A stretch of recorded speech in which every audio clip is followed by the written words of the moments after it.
It's Red Eye Radio. Gary McNamara and Eric Harley talk about everything from politics to social issues and news of the day. Whether you're up late or you're just starting your day, welcome to the show. From the Uniden America Studios, this is Red Eye Radio. Hello and welcome. He is Gary McNamara. I'm Eric Harley as we begin a Monday. Gary, good morning. How are you? Well, I'm telling you. I'm telling you. All I got to say is that's actually a statement. I'm telling you. I'm telling you. Well, you know, there's so many questions that I have about the assassination attempt yesterday. Yeah. And there are questions that have been brought up by many people, but we'll bring them up again because try to have more of a complete list of things, of questions that you have that you know investigators are looking at. Number one, and I haven't checked in about a half hour, but I haven't seen it. Kind of where it was a little over a half hour. Yeah, so I haven't seen an update. If there's an update, please excuse me on it. But number one, they say he lives in Hawaii. Yeah. How did he get here? Whose car is it? Apparently, it's his car. If they were able to trace it through the license plate, right? So if he lived in Hawaii, what's his status in Florida? Here's my question, and I don't know this. On that, I thought about that, too. Now, they traced it through the license plate. Did they say owned by or rented by? Leased don't know. By? Okay. I don't know. Because I did not see that. I don't know if they have. I would think they would have the ability of who has the possession of a leased vehicle, and they could search that by plates. I would think the authorities. Well, if I would have seen that leased, I would have said immediately. Yeah. I could, okay, right. It just said well, they traced no, him.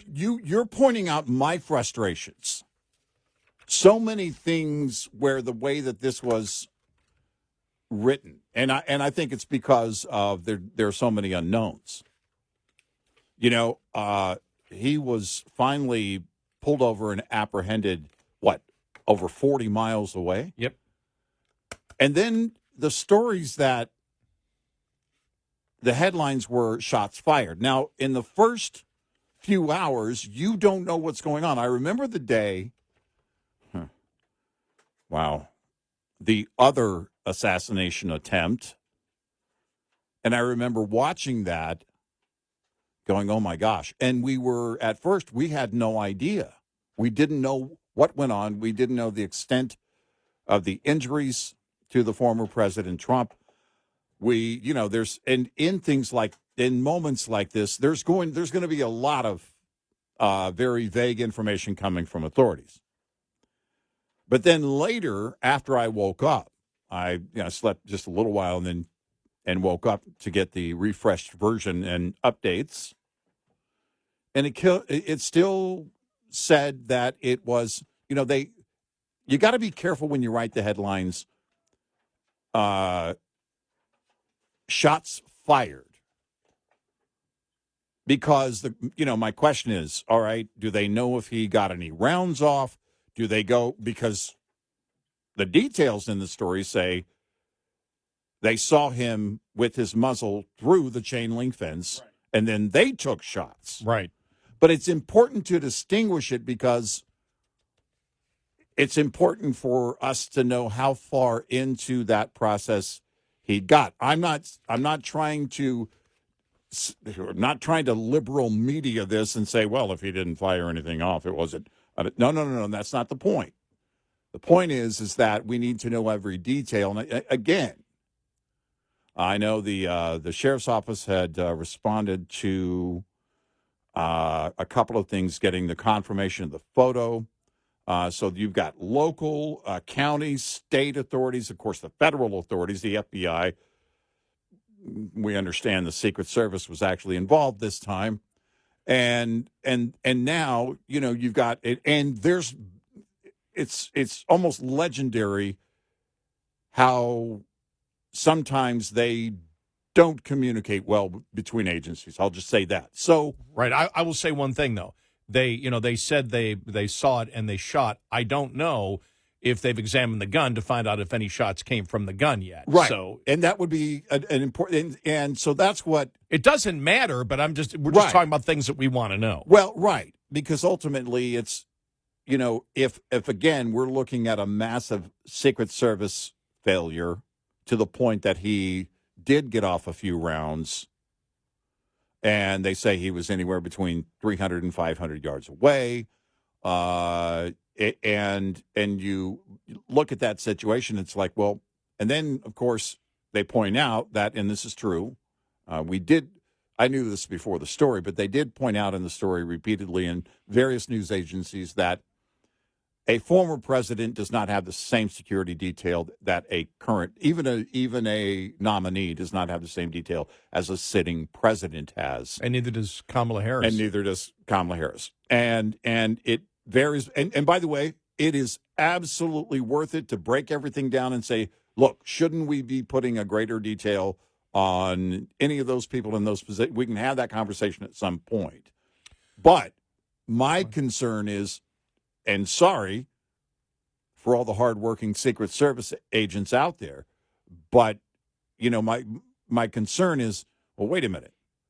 Did we have something get to this point and go unnoticed? Now, if he didn't get to the point of firing off a round and he was just at the point of positioning his weapon, and that's when they noticed him, that is a good catch. But then also, on the flip side of that coin, well, yeah, but how did he get to where he was? I mean, I know they can't cover every square because there's a couple of roads that buttress right up against the golf course. Right. So there's a couple of major roads that are right there. I saw one map that showed the green that he was on. And was there? But I did not see where I did not. And this is about a half hour ago. I saw the map. I did not see on the map where the shooter was. I think I know where the shooter was. If you're talking 300 to 500 yards, which would be at the next hole that looked like it was, that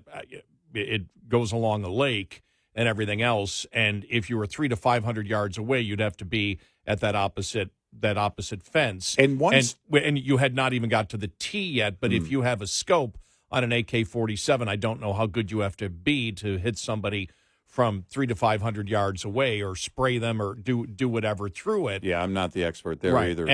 And so just the questions that I have, just want to make sure I get through the questions that I have. Sure. That would be number one, that question. Mm-hmm. He lives in Hawaii. Well, then how did he know the layout?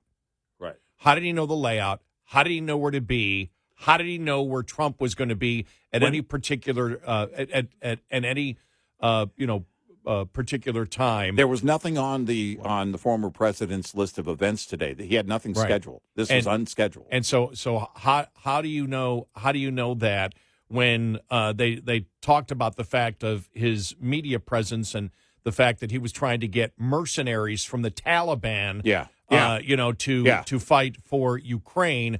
That, I mean, I don't know about anybody else. Need your passports and all that to, if you served in Afghanistan, they need you to send your passport information. But it was from what I read, the Taliban. Right. It wasn't Afghanis that were fighting with the United States. Right. That's what I saw. Yeah. That's what I read. Now, if that's not right, we'll find out later on. But those would be the questions that I have. What do you mean? You're trying to get Taliban fighters to fight for the Ukraine against Russia? Really? That sent a... But now, if that's changed, I'm just telling you the story that I read. I didn't see a correction on that. Right. But I did not.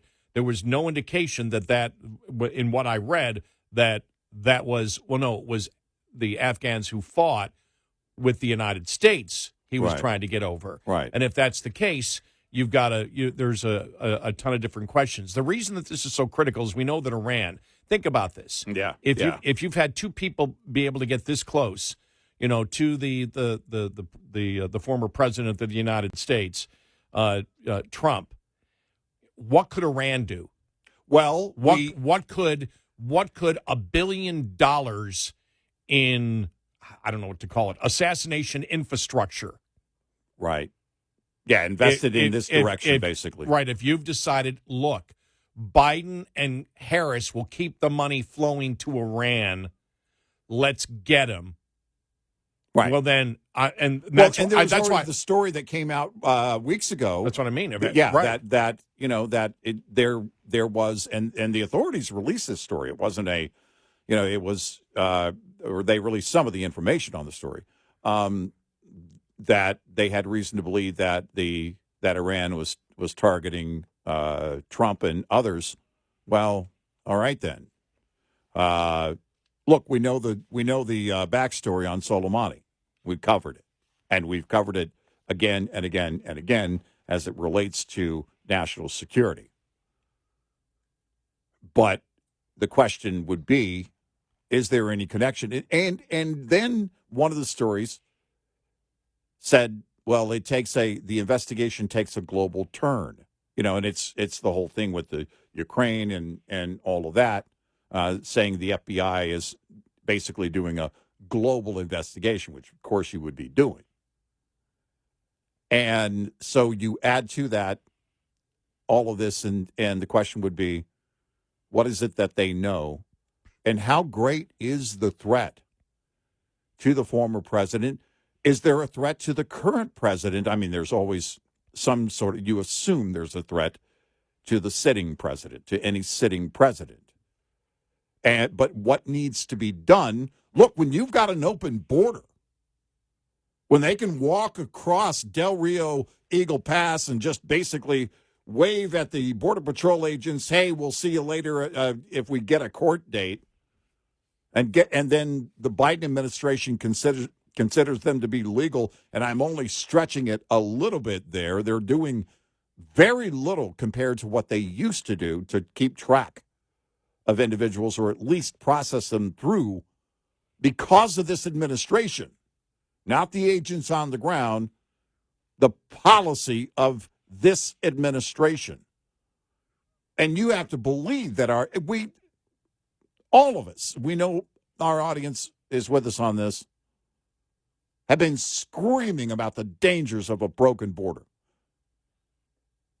And when they believe that they can come and go as they please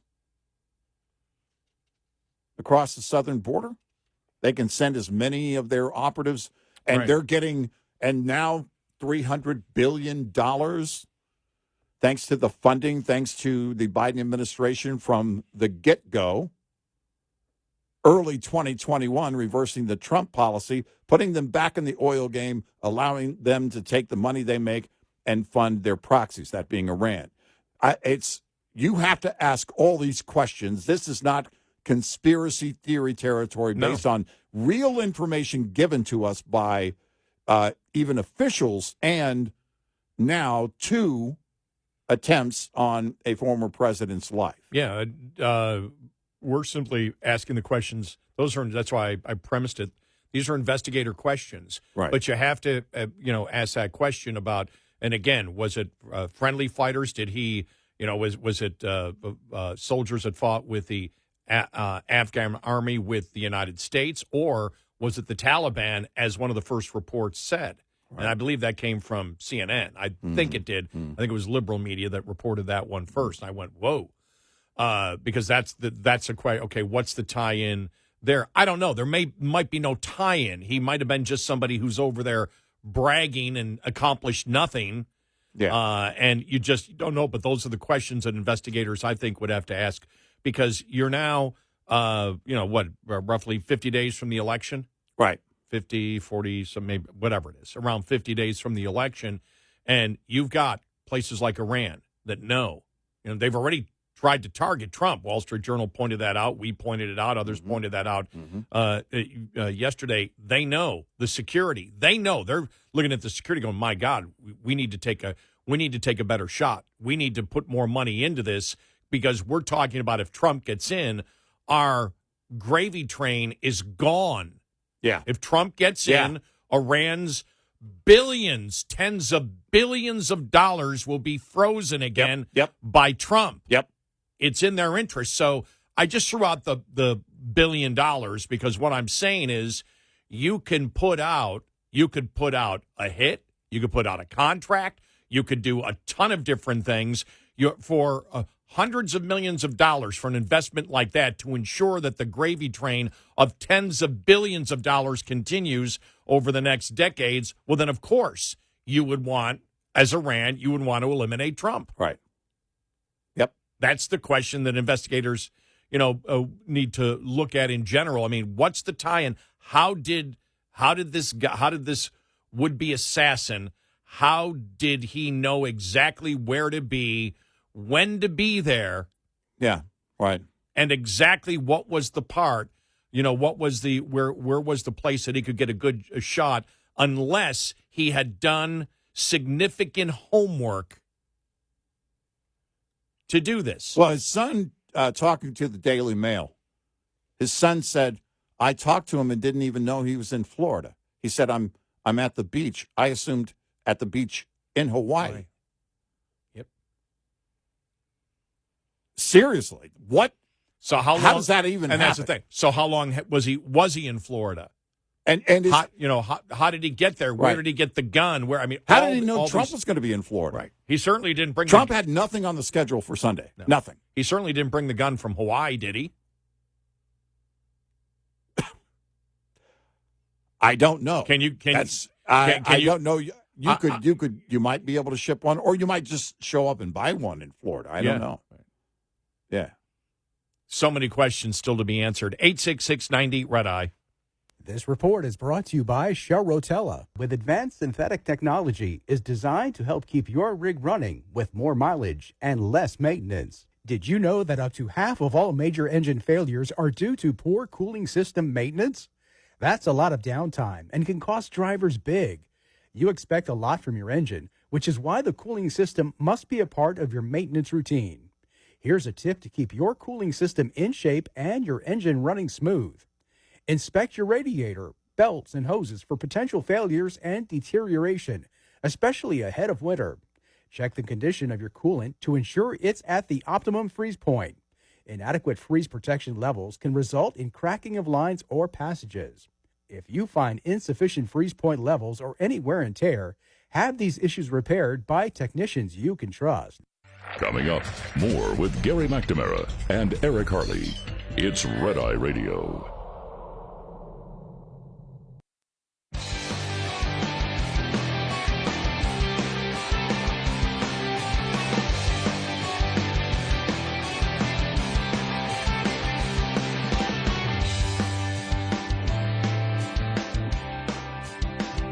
It's Red Eye Radio. He is Eric Harley, and I'm Gary McNamara. Yeah, you're saying his son didn't know he had a gun, but his son, they weren't really on speaking terms. Right. He said in that same interview that hey, they had a falling out. He didn't really elaborate on that with the Daily Mail, the interview he did with the Daily Mail. But he, while he says, I never knew my dad to own guns or do bat soup, use the other word, crazy things like this. But media is reporting that there was another run-in with the law that involved a gun. So, in fact, he's got a number of run-ins with the law, but the one specifically that I'm referring to is where he was stopped by an officer and then he, according to the media, put his hand on a gun and then took off, and then, they apprehended him, and he was, I don't know what he was charged with. I don't know the case specifically. Of what he was charged with or what he was given as a sentence if he was convicted of it. But the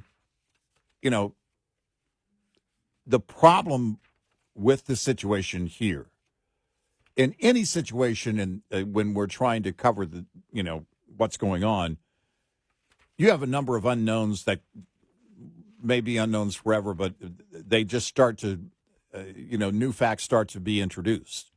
In the case of a former president, a second assassination attempt in recent months, and we know the failures of the Secret Service on the day of the first assassination attempt earlier this summer. You've got to ask a ton of questions. There are so many questions.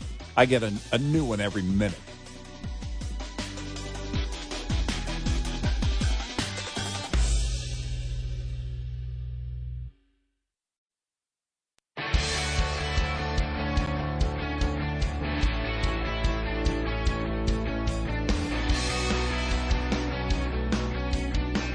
observing and analyzing the insanity. Eric Harley and Gary McNamara, nightly on Red Eye Radio. And he is Eric Harley, and I'm Gary McNamara. Welcome and good morning. The incident that you were talking about, Eric, was December of 2002 when Roth appears to have been involved in an armed standoff with police after a traffic stop. According to an online news account, he was pulled over by Greensboro, North Carolina police when he lived there about 1 a.m. on December 15th of that year. During the traffic stop, he put his hand on a firearm, then fled the scene, driving to United Roofing, which he owned and led at the time, where he barricaded himself inside for 3 hours.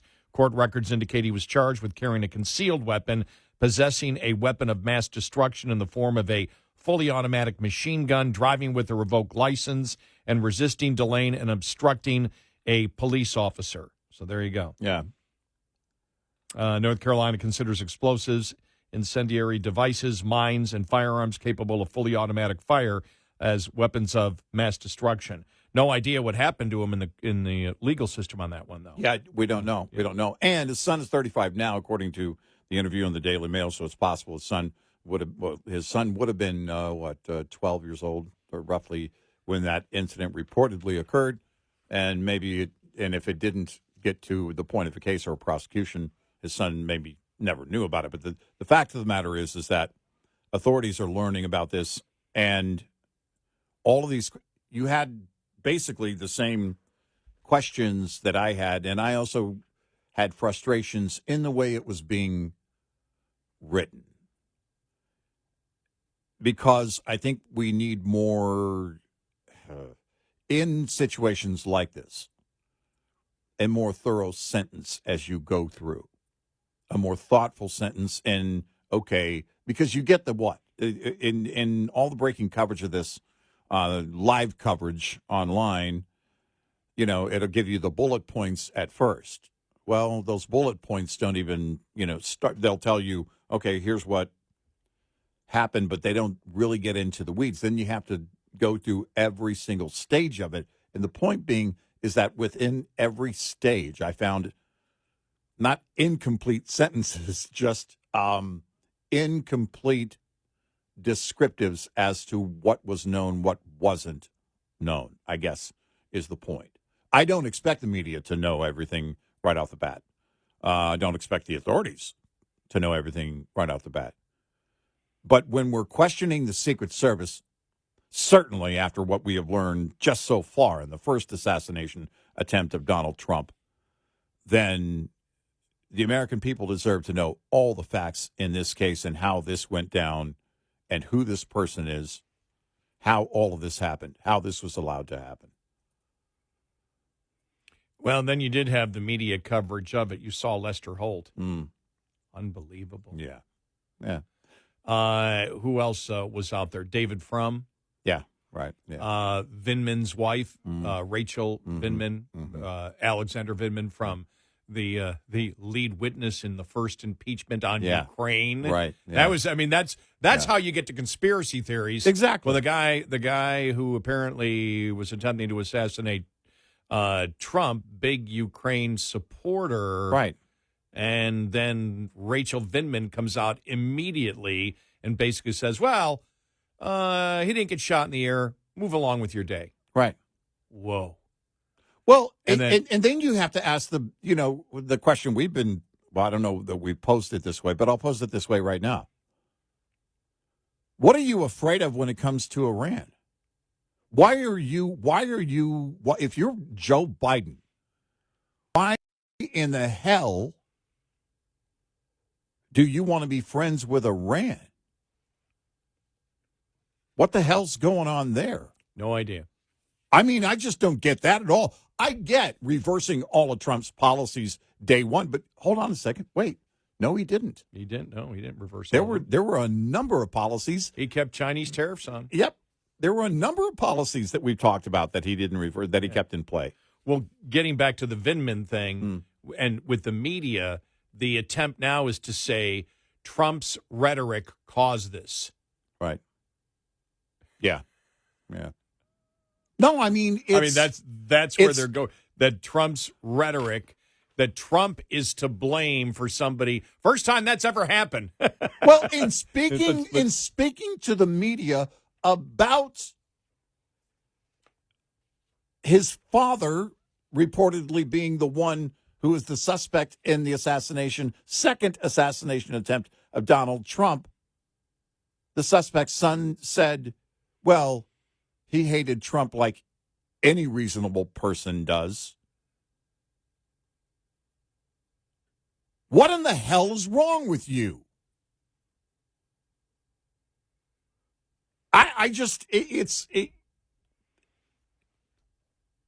The frustrations are so bad here with this, and quite frankly, at the basis of it is the number of failures by the Secret Service on the first assassination attempt. It's too early to know what happened here.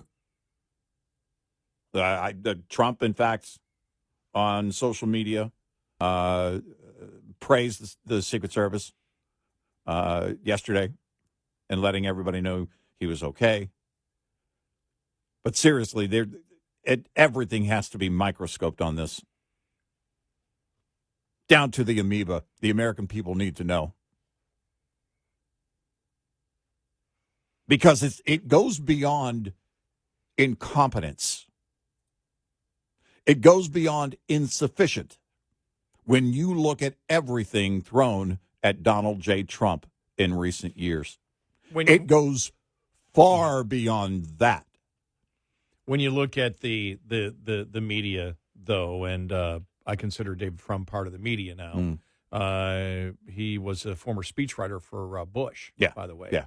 I've had an interview with him when he was sane, and now he's just gone completely insane. But you've had, the narrative now on social media, and you see it because once it starts, you see that's a response. Well, Donald Trump should stop this, as if there's nothing coming from the other side at all. Right. As if the other side, it's like, as I think one of the guests called Trump Hitler.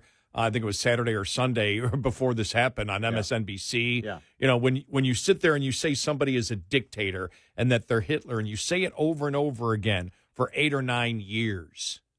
Yeah. You know, remember when Biden said that the law in the election law in Georgia was Jim Crow on steroids. Right. He was being just like a hate group leader. Peddling fears through lies. He was peddling fears through lies to make people of one skin color hate people of another skin color. This is the identity politics. Look, when you practice what in the world do you have this support, this Jew hatred in the United States? Where do you think that comes from? It comes from repeating the same lies over and over and over and over again, which creates a culture of hatred, which creates, as we know, the most hate crimes in the United States every year. Who does it happen against? Jews. No surprise. That's where the hate over and over. When you say you create a culture, and what you're seeing, whether it's from Rachel Vindman or David Frum or Lester Holt even, is basically they know that we live in a free society where people say things, but to sit there, because Lester Holt was trying to make the case that this happened because Trump talked about eating cats. Yeah. Yeah. This is how insane the left is. Right. Saying that Trump is a dictator and people are going to be killed and gays are going to be killed and blacks are going to be killed. Right. They're going to be lined up and executed. That has nothing to do with it. Nothing at all. Right. What? Trump said somebody might be killing cats? Exactly. That's it. No, it's all out war on Trump. Right. Well, we took Bill Maher to task, and we've never heard him reverse this. But early on in the Trump years, well, we said Bush was Hitler. We said Romney was Hitler. But this guy, meaning Trump, really is Hitler. Yeah. He's never reversed that. What the hell do you mean by that? Yep. I've never heard Bill Maher reverse that. Neither have I. For all the things that he's acknowledged in the last couple of years, I've never heard him reverse that. And you and I don't put any weight to what people say, if they seemingly wake up years later, unless there's actually something behind it. Well, I think Bill Maher, just identity politics, just went too far where he realized he couldn't justify it anymore. But Bill Maher was not out screaming of the racism of going after conservative blacks and calling them Uncle Toms. Right. No. He wasn't doing it back then. No. And only when it came to be such an unacceptable, when it became insane and he realized I can't justify it anymore. Right. And that's this is where we are as a society. By the way, we did hear from Governor DeSantis in Florida launching their own investigation on a state level to see what happened. I don't know what access he'll have. I would assume, he's the governor of Florida. It happened in Florida. So I assume they have full access. I don't know that. But there has to be cooperation between agencies here on the greatest level to get the American people every single detail as to how in the hell this happened again. Within months. Yeah. And there's so many unanswered questions and things that just don't make sense. Again, an assassination doesn't make sense, but there are so many questions here to be answered. I will say this: I found it interesting because I scanned.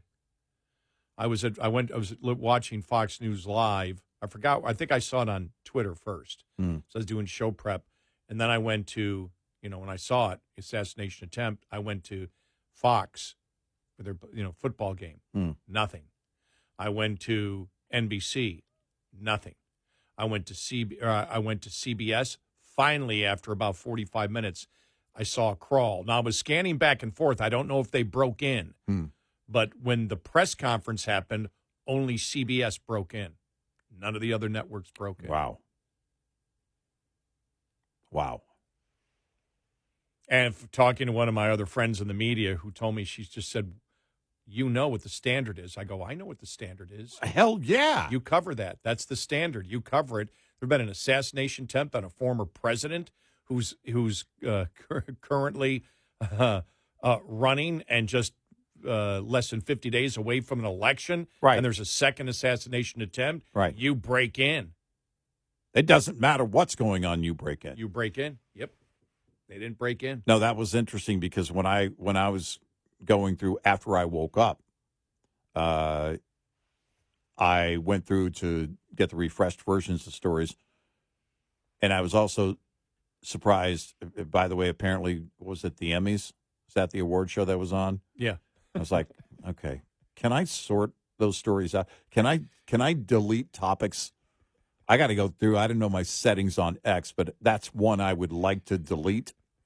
Please, Elon, make that happen. But but it seemed to be, look, the liberal media does not want to, and liberal prosecutors, Alvin Bragg, they don't want to make Donald Trump a martyr. So when something like this is a serious, it doesn't matter who the former president is and what party they belong to. This story is critical. But if you're an activist in a newsroom, no, it's not. We don't have to break in. 866-90-RED-EYE. Lines open for your calls. 866-90-RED-EYE on Red Eye Radio.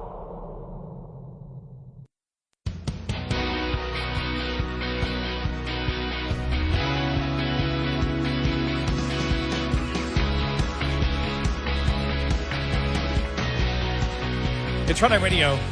He's Eric Harley, and I'm Gary McNamara. If the assassination attempt hadn't happened yesterday, probably one of the leads yesterday or today for us would have been the interview that Harris did with the Philadelphia Reporter. Yeah. My God, it was horrible. I mean, you understand why they cannot have her out there. She's worse than Biden. It is bad. It really is. And this is what I've been wondering is at some point around the convention or just after the convention, if they started seeing internals that showed there's the threat of voter apathy, Democratic voters, rank and file, not showing up on Election Day is back, is real. Because it certainly was there when Biden was the nominee, presumptive nominee. But I have to believe they're experiencing that to a certain degree now because the confidence in her is just all but gone.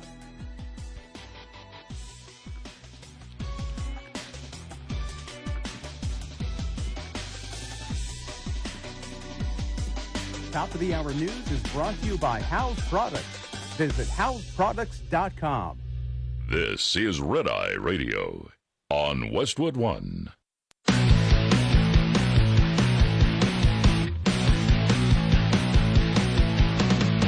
Now, it's Red Eye Radio. Gary McNamara and Eric Harley talk about everything from politics to social issues and news of the day. Whether you're up late or you're just starting your day, welcome to the show. From the Uniden America Studios, this is Red Eye Radio. All across America and around the planet, we are Red Eye Radio. He is Eric Harley, and I'm Gary McNamara. Welcome and good morning. Thank you so much for being here this morning. It is appreciated. Let's go to MSNBC on Saturday, okay? All right. Dr. Jackie Lewis on there talking about Trump and immigration. Here we go. All right. Wants to create havoc in this country, who wants to take us to Nazi Germany. I can't even talk, Nazi Germany. We exported racism, fascism to Nazi Germany. We exported it to South Africa, Jonathan. We know how to do it. We're good at it. And let's not pretend that Donald Trump isn't exactly like Mussolini, exactly like Hitler. He is that guy. And I want to pick up where Tara. There you go. By the way, when she says we're good at it, well, who are you talking about? I have no idea. That's the kind of rhetoric that's been going on about Trump for years, that he's Hitler, that he's going to be a dictator. And it's completely false. You know, you think about it, Hakeem Jeffries yesterday when he said we must stop all MAGA Republicans after the assassination attempt. And he goes, extreme MAGA Republicans. This is after the shooting. Yeah. Extreme MAGA Republicans are the party of a national abortion ban and Trump's Project 2025.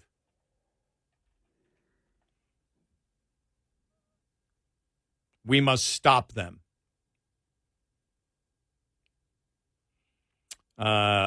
Completely false. Right. Yeah. Completely false. But, the Trump's Project 2025 and a national abortion ban, Trump's already said he'd veto it. Right. In fact, that's a problem that conservatives, I mean, not the abortion ban itself, but his position on abortion as of late was one of the issues that far-right conservatives have had with him. Pro-lifers believe he's not staunch enough on that issue. And as we had said to begin with, you were not going to see after the first assassination attempt, you weren't going to see a mellowing out of the left. And it's because they don't have anything left. No. Right. What they're hoping is the bubble of today, which many people live in. When it happened this summer, it was like, whoa. The election changed, everything changed. Then it wasn't, but a few weeks, if even that long. Right back at it. Right back at it. They don't have anything else. So what do? They peddle fear. Listen to what they're saying. This man will be a dictator like Hitler. He will turn the U.S. into Nazi Germany. And they added, at least they're for diversity because she did say Mussolini and Hitler. That he's like both of them. So it's good to see that they've got diversity in there. Yeah, they're creating they're piling up basically on the. We asked because they change quite often. Hitler, Satan. I heard someone call him Elon Musk the other day. Ooh. Liberals have these, they go down these paths and they don't back it up. They don't come in and say, he's behaving like Hitler and wants to turn America into Nazi Germany. And here's why we say that. He did this, and promoted these ideas. They never do that. In fact, they have to lie. On the Charlottesville thing, they had to lie. They're still lying about that. Harris lied about it on the debate stage. Again. Yep. Well, they're not diverse enough. They should be mentioning Tojo from Japan. Oh, yes, right. Isn't it? They always leave out Tojo. By the way, he was executed after World War II for war crimes. Right. But they never mentioned Tojo. Why not? Right. That's a great point. I'm just wondering. Right. We're just trying to help the Democrats in their inflammatory, insane rhetoric. Right. It's, well, because we keep asking, and the reason you make the point here, we've asked over the years, well, what's next? What do you, what's the next? Well, Bill Maher tried to do it. Oh, those guys, we called him Hitler, but they really were. This guy really is Hitler. Okay, hold on, Bill. Stop everything. Forget the agenda for the rest of the show. I want you to line it out in detail, the proof that leads up to him really being Hitler.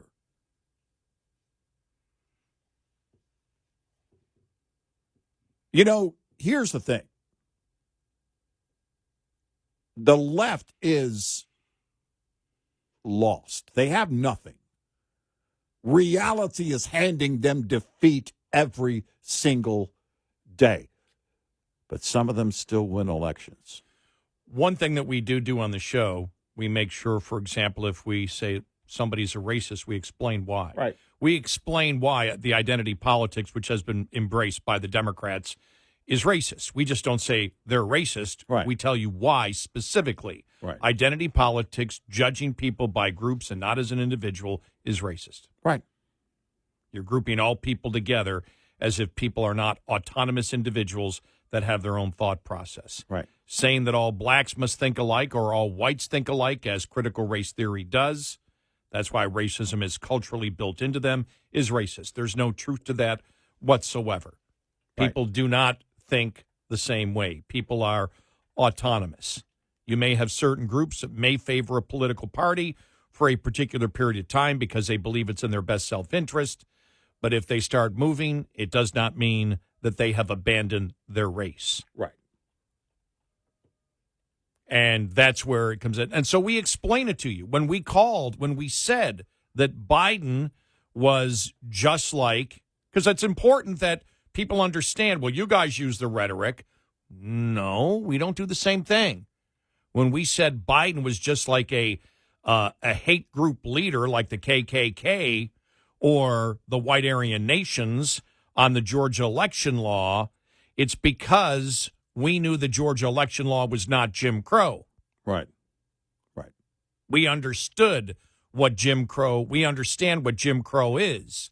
He stated that in order to inflame rage between people of skin color by telling the biggest lie possible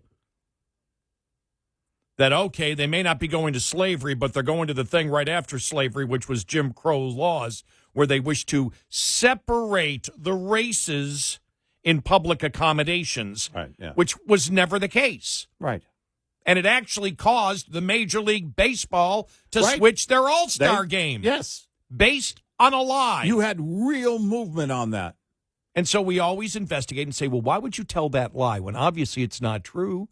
As we know, the elections afterwards, landslide numbers, irrespective of your skin color, nationality, or religion, massive approval of how Georgia ran its elections under that particular law. Right.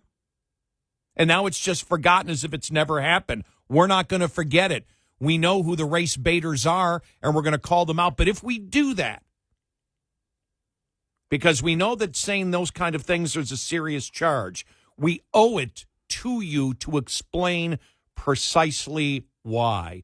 And one of the things we've done if we call somebody a fascist or a dictator on the left is we use our own definition. Yeah.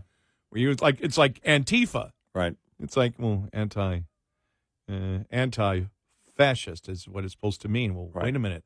They believe in fascist ideas. Right. Okay. The behavior of the group itself and their behavior. Right. And when we say the anti-racism efforts by the left are actually racist, we explain why. Right. Yeah. Because unless you believe that skin color doesn't matter and you judge somebody by the content of their character and, for the sake of talk radio, the substance of their argument, but you judge them by their own individual heart, mind, and soul, if you're not going to do that, well, that's when you're heading right into racism. Of course. And again, when the left comes in, for me, I always start at zero. If I'm making an accusation on something, hey, they're doing this, and I start at zero as if the person that I'm talking to, that I'm addressing, knows very little about what's going on, but more importantly, knows very little about why I'm saying it. You have to spell it out for people. The left is lost, and they have nothing but fear peddling. Nothing but fear peddling. I was reading here, did you see Beckett Adams' column in National Review? The fact checkers don't even know what Democrats stand for anymore. Yeah. It's like the fact checkers, he goes, when you think about it, it's really, they actually do. Yeah. But they're pretending they don't know what the Democrats stand for, and they have no idea what the Republicans stand for. Right. So they're lying about both. Right. The media's got their own narrative as to where everybody stands. He goes, this much was made clear by the coverage of the Trump-Harris debate.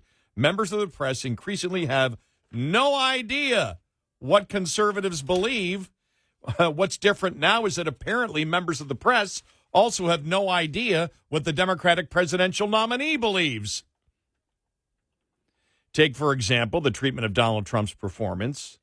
Last week, the former vice president lobbed several serious allegations at his opponent, including that she supports taxpayer-funded sex changes for illegal immigrants and abortion without limitations, even up to the moment of birth. Trump also referred to an incident in which a chunk of downtown Seattle was overtaken by far-left agitators cut from the same cloth as the rioters Harris supported during the 2020 anti-police riots. On each count, Trump was challenged and corrected either in real time by the debate moderators, ABC News, David Muir and Lindsay Davis, or afterwards by the national press that is about as ignorant as it is overconfident. The funny thing is that on each of the above counts, Trump was correct, the journalists were wrong.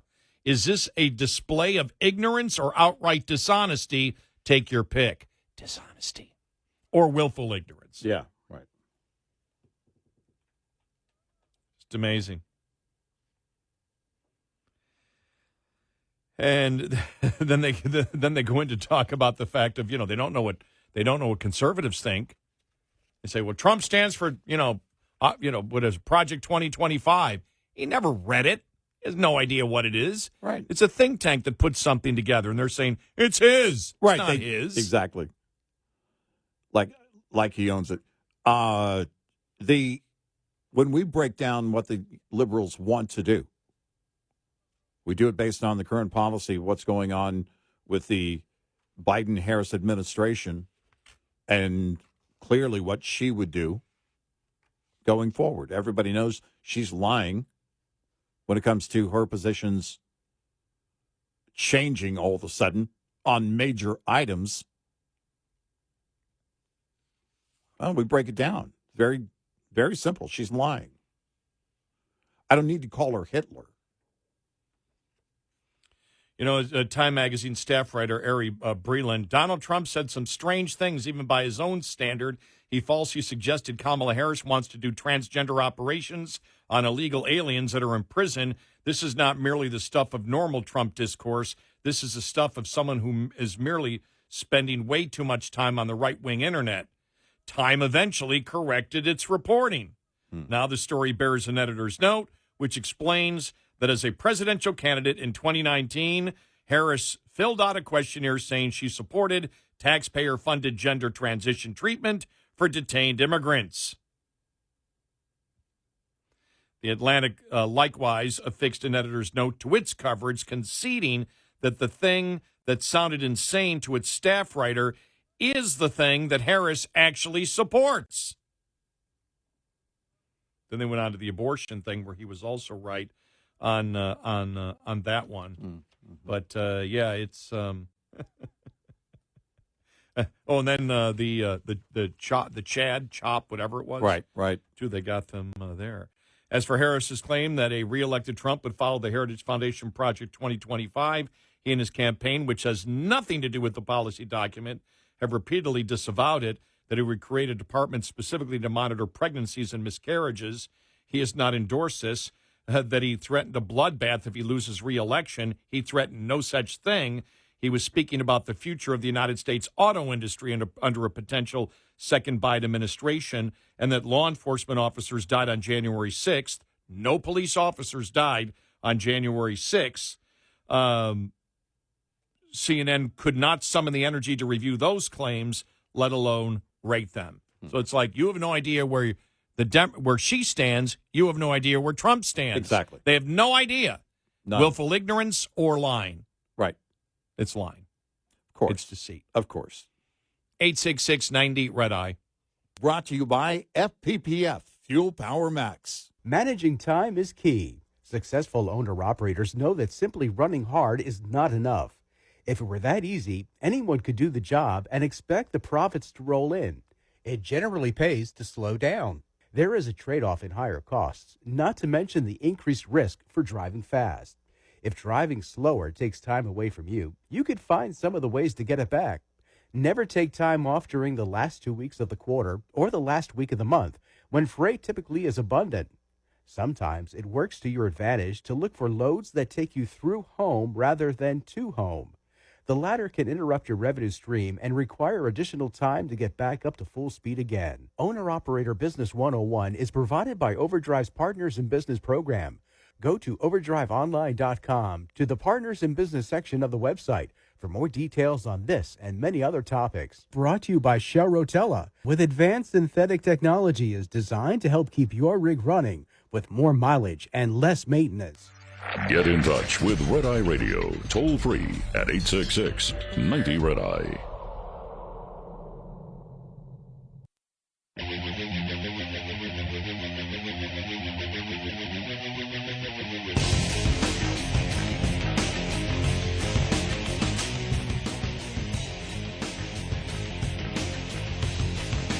It's Red Eye Radio. He is Eric Carly, and I'm Gary McNamara. So, yeah, I think one of the biggest stories, if the assassination attempt hadn't happened yesterday, would have been Kamala Harris and the interview. We'll play portions of it, but, I mean, it was just mind-boggling. And the one I liked, though, was Waltz. Let me see if I can find it here. Talking about grocery stores. Here it is. Okay, you ready? All right. This is from Waltz the other day. Here we go. This thing's going to be a battle for the next 52 days. It's going to be in rooms, just like this. It's going to be one door-to-door, call-to-call, $5 donation, trying to have that hard conversation in the produce aisle with the person you saw there at the grocery store and ask, have you voted yet? Can you imagine? Any Democrat's going to do that? Go to the grocery store, find somebody and say, have you voted yet? And who are you going to vote for? This is better. What's he? Is he taking his lead from Starbucks? Seriously. Let's talk race. And why the produce section? Right.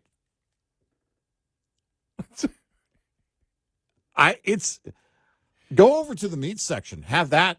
That's very expensive. Hey, and I'll start. Listen, I'll cross the aisle here for Mr. Walsh. I'll start, and I'll walk up to someone and say, would you like to make red meat cheap again? Would you like to make America great again? Have you voted? I'll tell you how it goes. Maybe I should record it.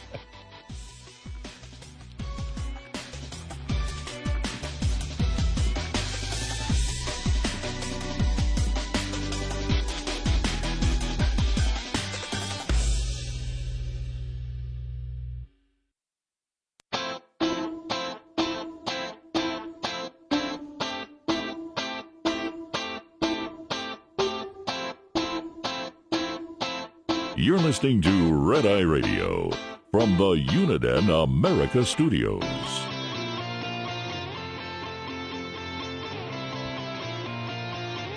It's Red Eye Radio. He is Eric Hurley, and I'm Gary McNamara.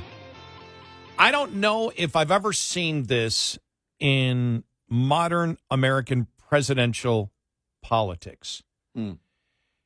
And again, social media has only been around, for a few years, a little over decade and a half. Really? Yeah. I mean, I don't even think Facebook was even built the infrastructure.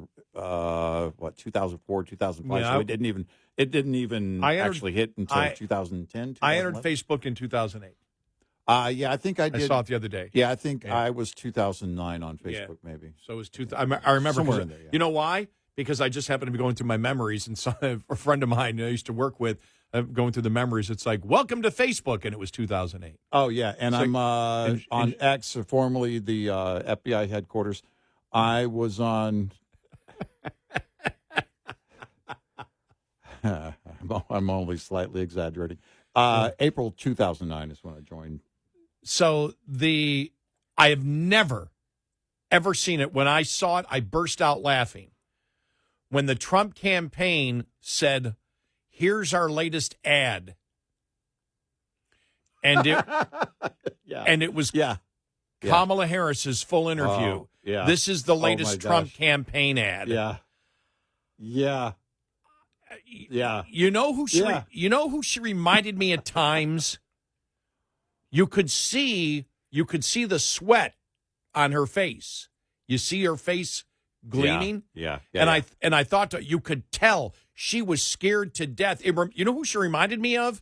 Remember the post office scene in Seinfeld when Newman was interrogating Jerry, but Jerry was really interrogating him? Right. And Newman's going, the lights are hot in here, and it was almost as if Newman was being cross-examined by Jerry.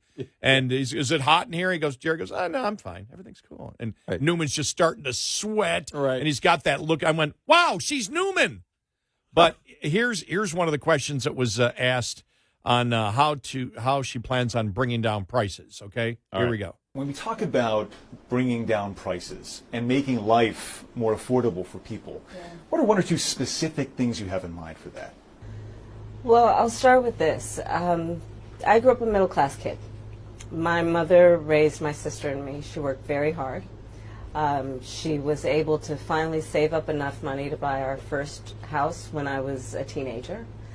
I grew up in a community of hardworking people, construction workers and nurses and teachers. And I try to explain to some people who may not have had the same experience, but a lot of people will relate to this.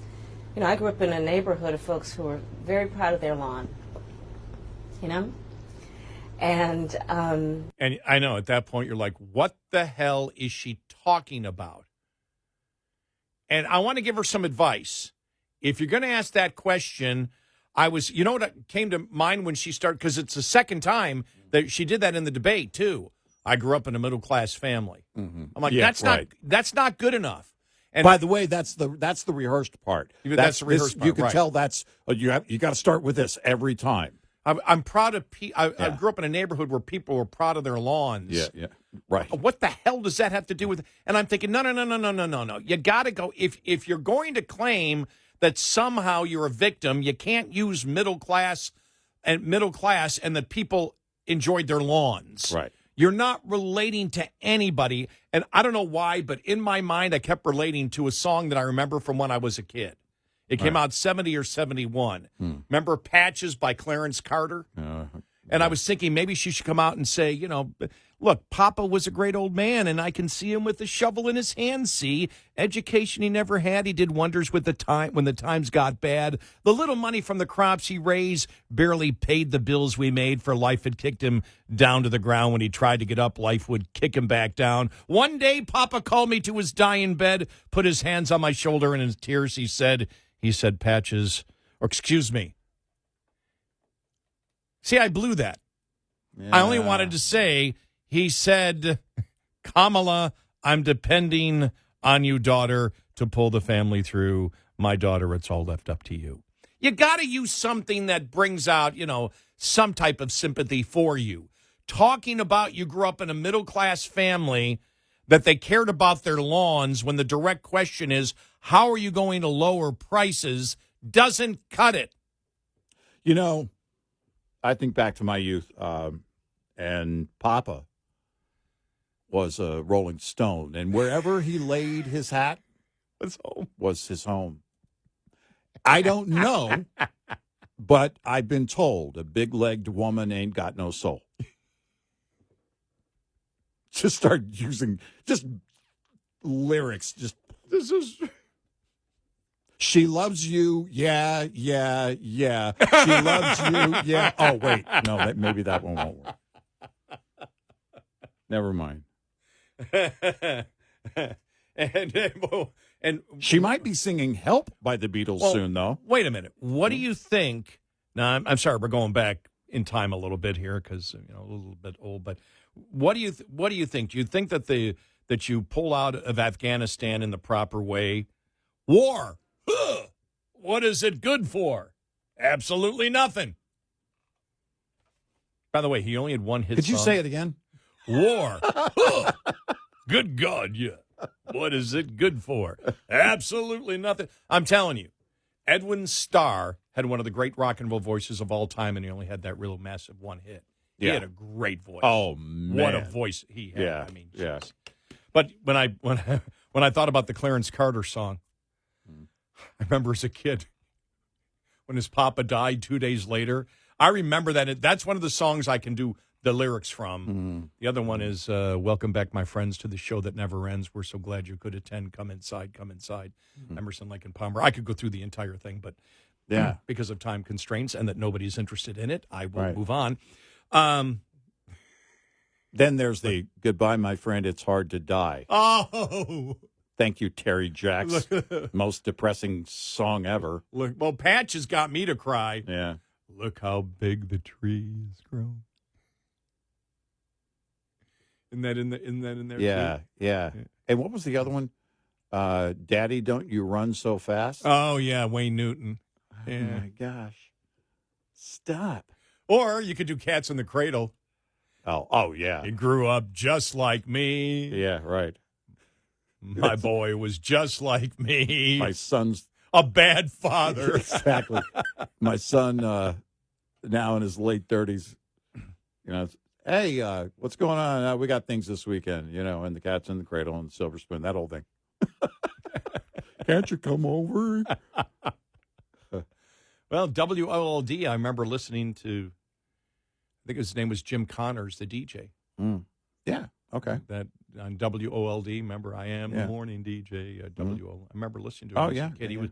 He worked, I think he worked in Boston, he worked in Buffalo, too. Right. At WYSL. Well, no, let's not do too many songs that mention radio DJs because that gets really depressing. That's worse than Seasons in the Sun. We had joy. Well, the interesting thing is WYSL now is a station in Rochester that carries Red Eye Radio. Yeah, There right. you go. I met some folks from San Antonio over the weekend, the KTSA. Oh, really? Yeah, and that was cool because that was the first radio station I remember hearing as a kid. When I one time they were back when they were music when I was a kid, and I listened to them then when I was a devoted listener because my mom was a devoted listener and she drove the car. That was cool. You just happened to meet an them? Entire family. Yeah, they kind of noticed something and we got into a conversation about what the adult son, one of the adult sons, has a business, collectibles kind of business, and the dad and the mom were there and the whole thing, and then well, what do you? They inevitably, well, what do you do? Well, let me tell you. So it was like, oh, okay. Any stations in San Antonio? It's KTSA. Yeah, the one that's on at night. Yeah. Oh, and so Did they like me? Did they like me? Did they like me? no mention of you. We had joy. We had fun though, and seasons in the sun. So there was that.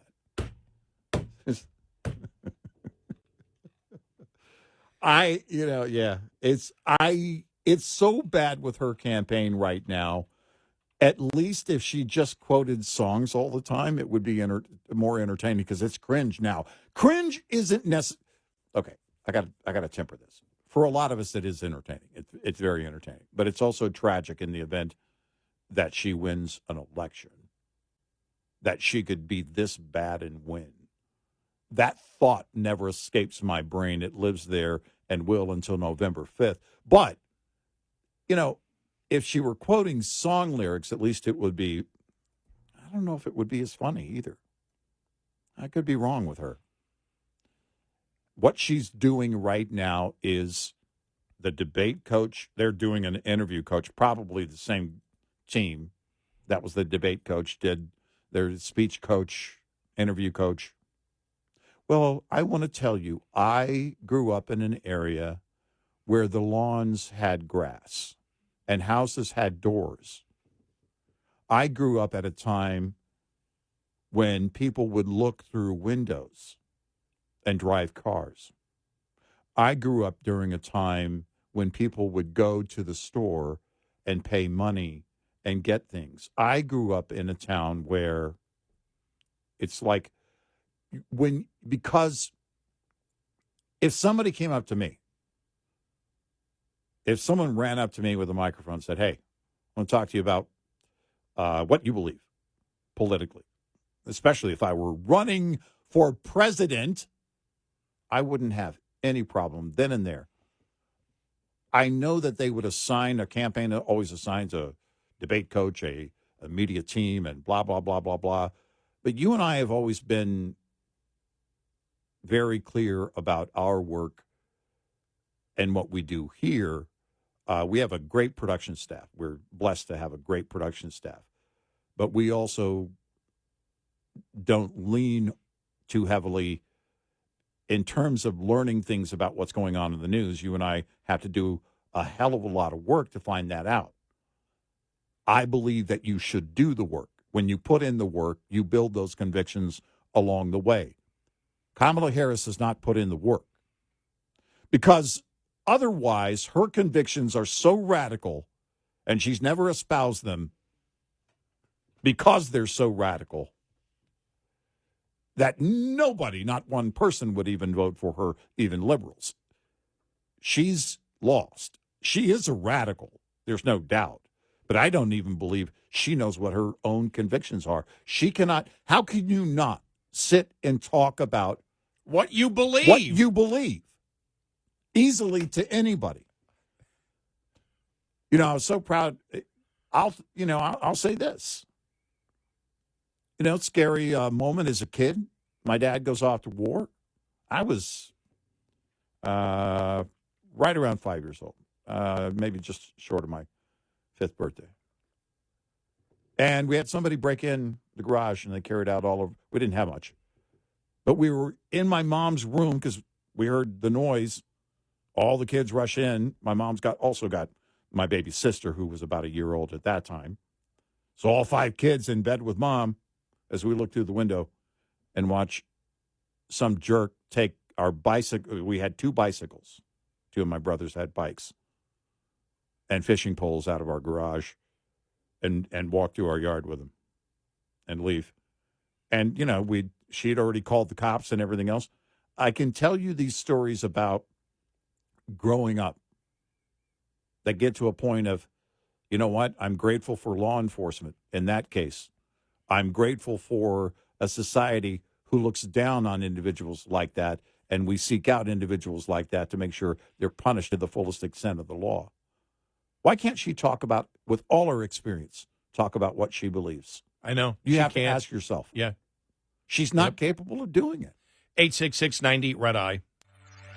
We'll be right back with more Red Eye Radio with Eric Harley and Gary McNamara.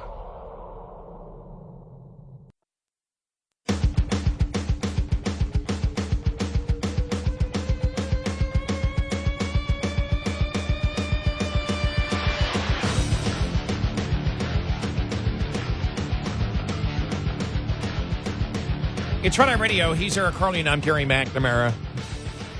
Any new information we get on the second assassination attempt of former President Trump will have for you coming up following the top of the hour. It is overnight, though. I haven't seen any new information really come out since really late yesterday, even in the media. We'll talk more about the campaign and where it's going. Kamala Harris, really incredible. You saw that Brian Stelter back at CNN. He actually said what's more important is not where she stands, but her image. Not important where she stands. That's the only way that they can defend her. Well, because they know she's empty. So, yep. We go with image. That's what we'll do. Stay empty. That's what exactly.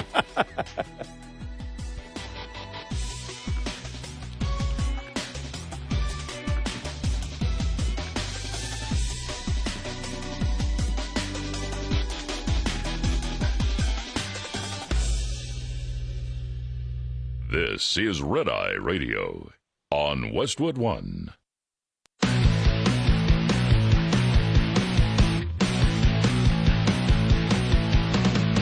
Now, it's Red Eye Radio. Gary McNamara and Eric Harley talk about everything from politics to social issues and news of the day. Whether you're up late or you're just starting your day, welcome to the show. From the Uniden America Studios, this is Red Eye Radio.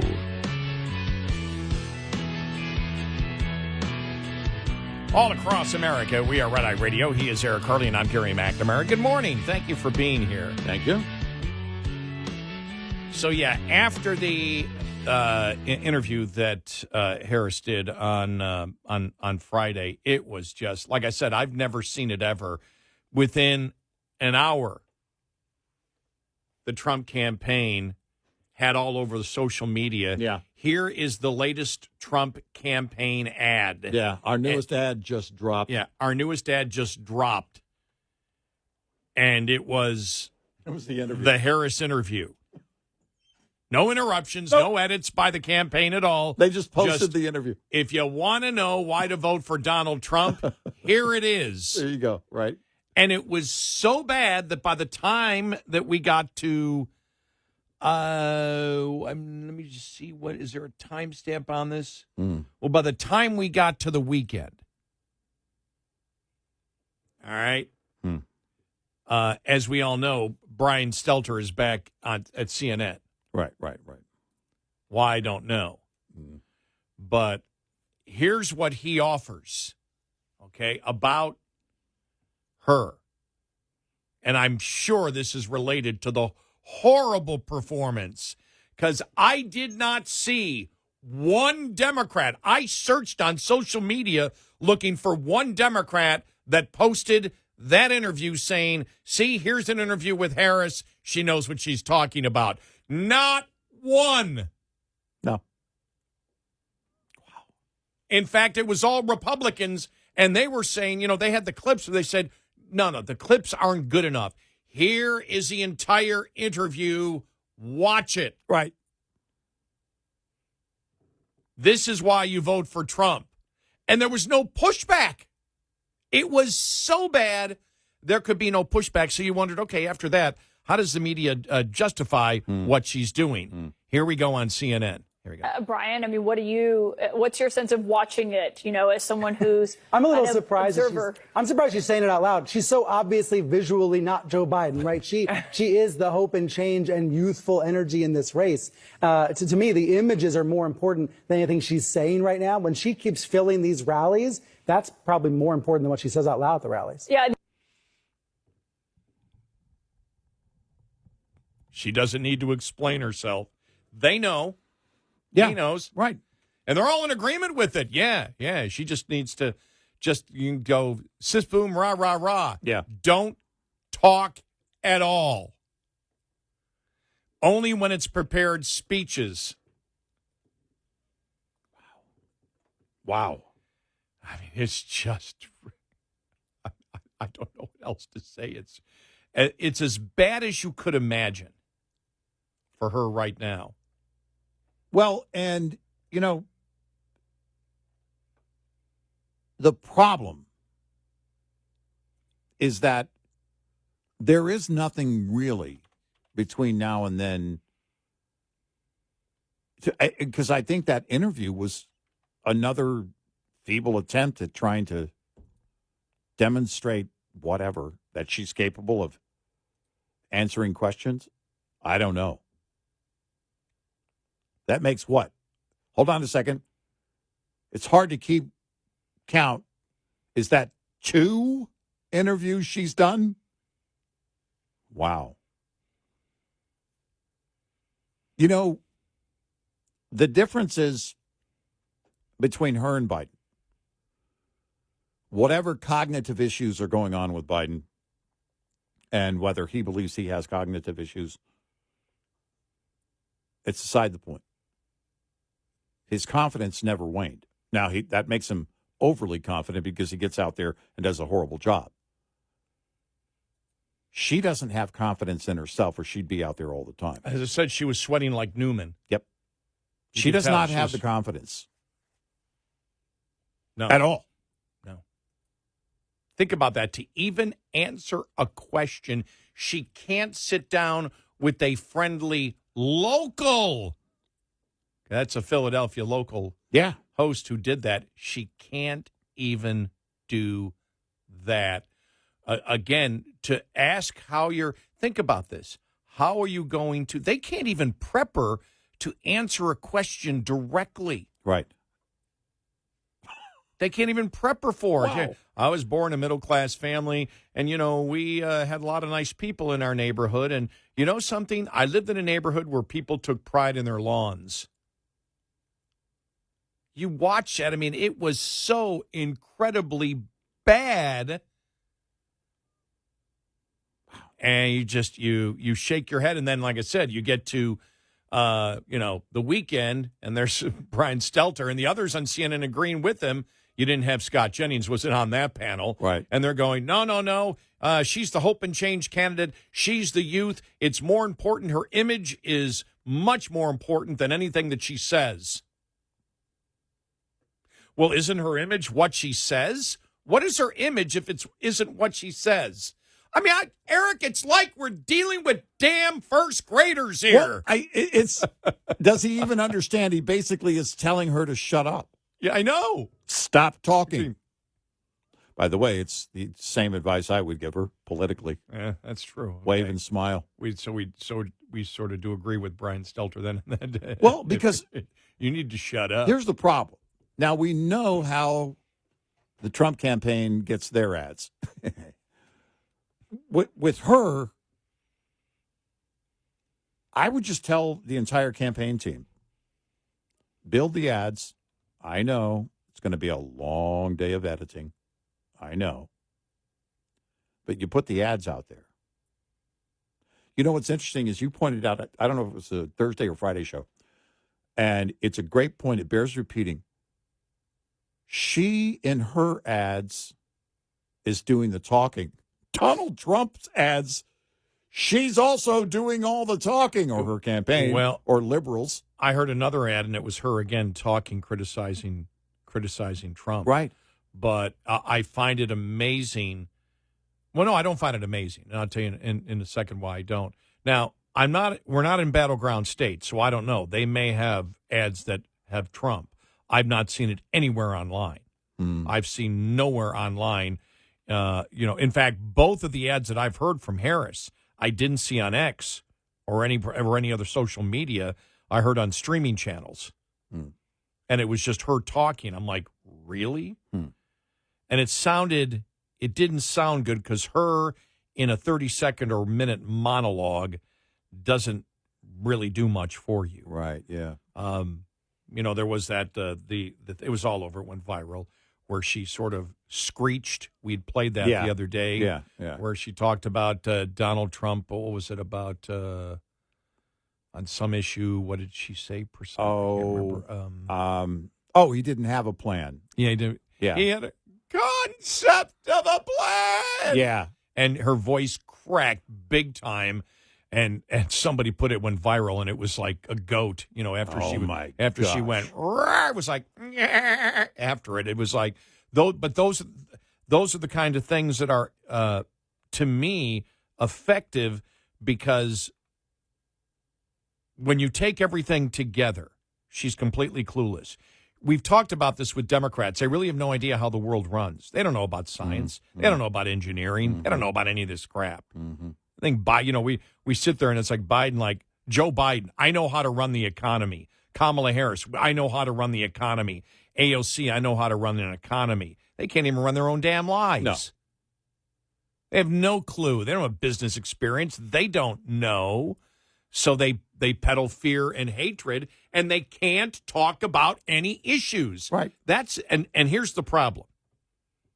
Here's the problem that Democrats have. The Atlas Intel first poll came out, election poll. They were the closest. They were the top pollster in 2020 for the presidential election. Okay. They were spot on. And so they did a September 11th, September 12th poll. Trump is up 4 points, 51-47 in the Atlas poll on her. Than they did on the issues. You ready? Here we go. Okay. This is the problem that the Democrats have, that Harris has. All right. Immigration, Trump plus 17. Israel, Hamas, Trump plus 16. China competition, Trump plus 15. Trump on the economy, plus 14. Trump on inflation, plus 14.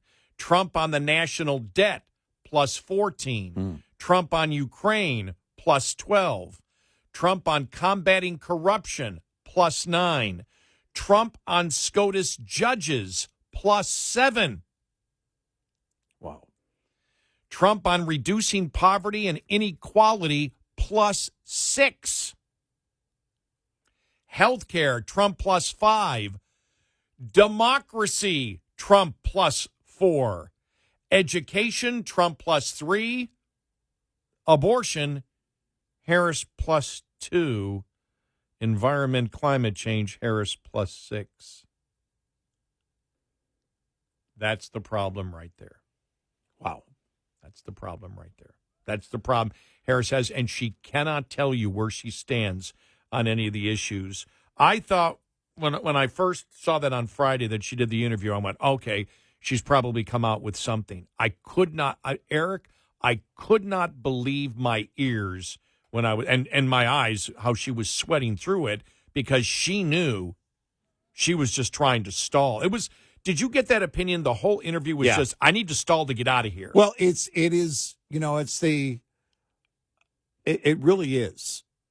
When it's like actually talking to a teenager. Hey, did you put that dent in the car? Dad, I want to tell you about when I went to driver's education. I went to driver's education in a town that was proud of their lawns. So you wrecked the car, huh? It reeks of stalling. It sounds like she's stalling. It's almost as if it was one of her impersonators doing the interview. It was like a Babylon Bee interview with Kamala Harris. No, it really is. It was. I mean, my exaggerations really aren't much of exaggerations. It's because it is stalling. When someone is so passionate to tell you what they believe and they're unafraid, the Trump signs, the yard signs, the ones I've been seeing say fearless at the bottom. And which I hadn't, obviously didn't see any until I think it was a couple of months ago in my neighborhood. I'm seeing more and more of them. By the way, I did make a deliberate effort, just anecdotal, of driving around, but I drove around to the usual streets where I would see in the past maybe an Obama sign or another Democrat. I saw Beto signs when he was running against Ted Cruz on certain streets of my neighborhood, and there is not one Harris sign as of yet. I have not seen one. And you think about Trump, that whole fearless thing. And we've said sometimes with the media to a fault, you don't have to talk to everybody. But that's who he is. That's priced in. And what the hell do I know? Because the fact of the matter is the contrast is very clear. She's afraid to talk to the media, and even when she does, she's stalling. Why? Trump went to the New York Times the morning after the debate. Actually, it was, I don't know what time they posted it, but it was just hours after the debate. The New York Times posted the story.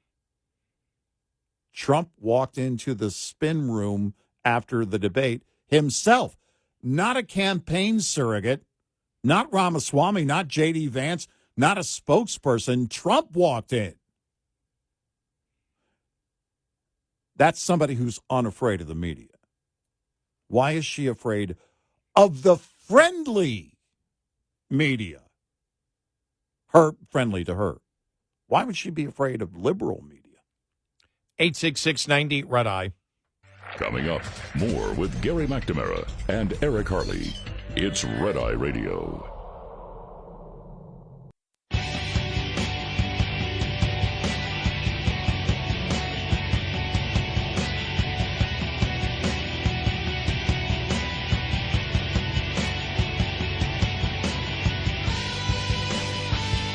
It's Red Eye Radio. He's Eric Harley, and I'm Gary McNamara. Welcome and good morning.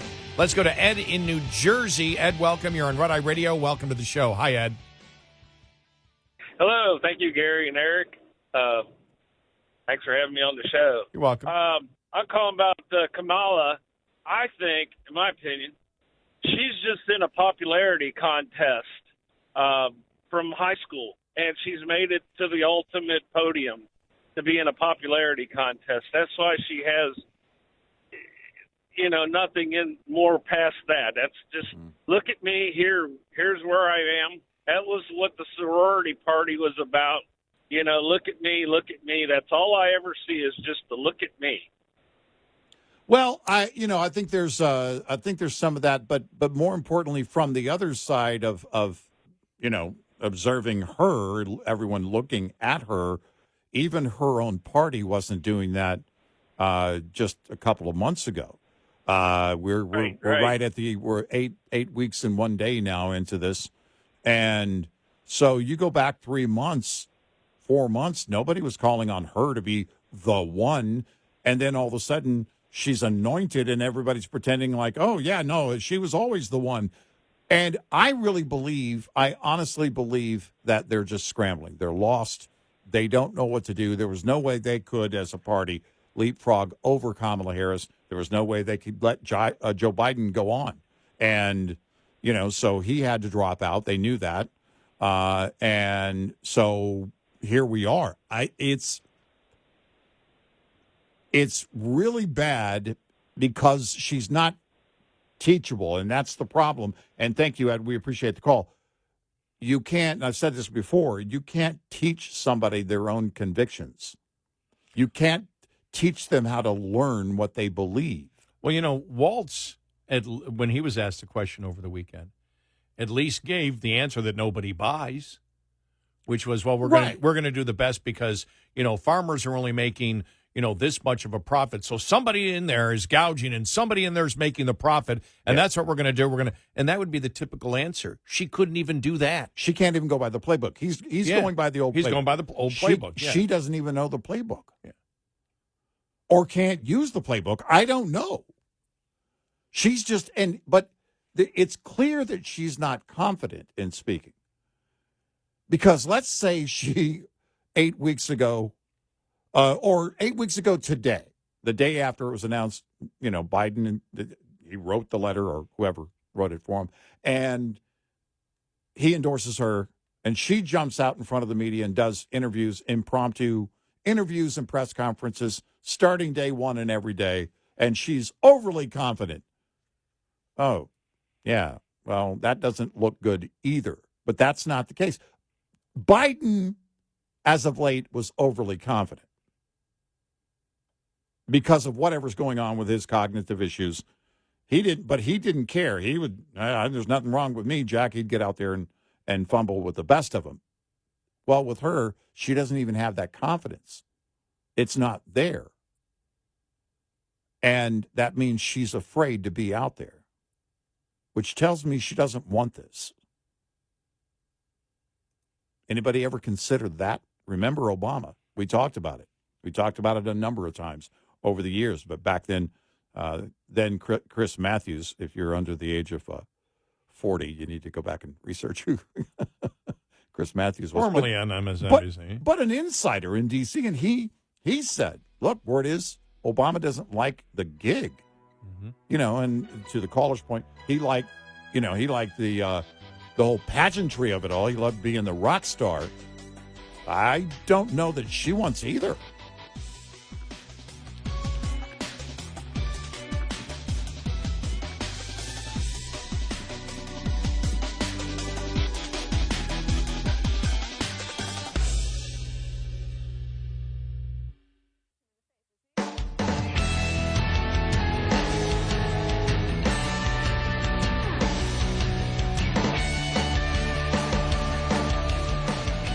Links to everything Red Eye on the website, redeyeradioshow.com.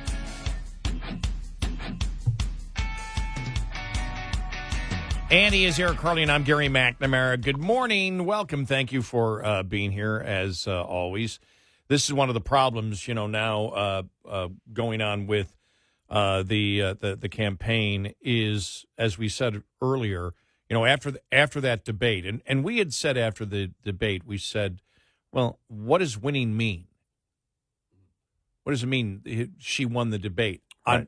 And we have stated, on what issue? Nobody ever could name you one issue that she won on. Right. And it got back to the fact of, okay, Trump going down rabbit holes. Yeah. And it's like, don't go down rabbit holes, focus.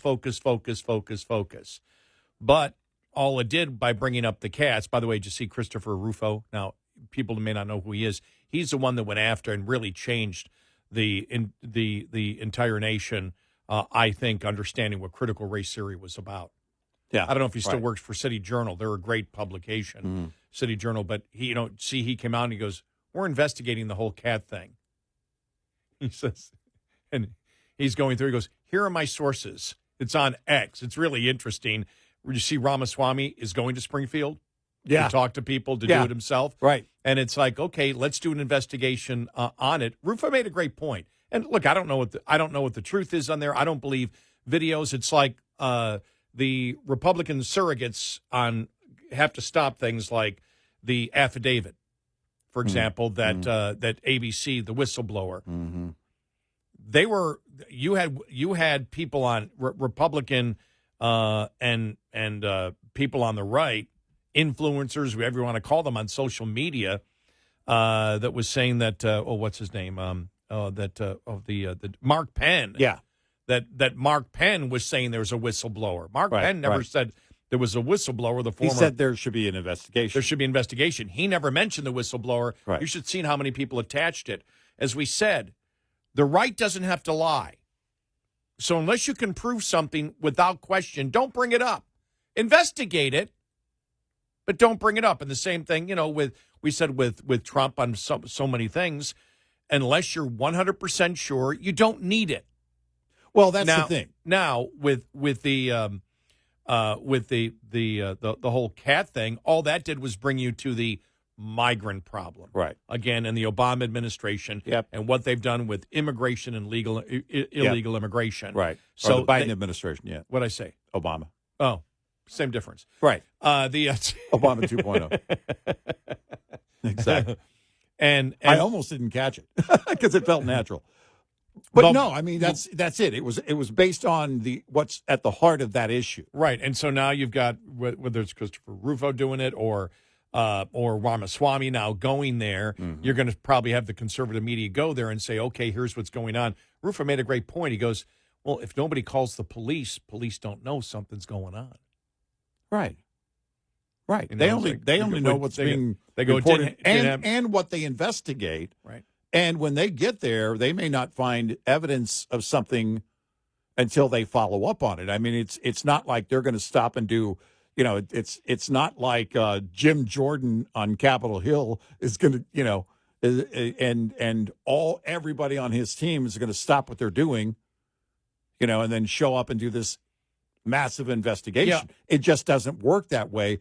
But social media kind of took some of these stories and like the affidavit story. It's kind of frustrating. Look, I would love for there to be a whistleblower at ABC to show we said it the other day. They had communication with her that led to her basically being given a heads up because it's based on something that has happened in recent years with the whole Donna Brazile thing at CNN.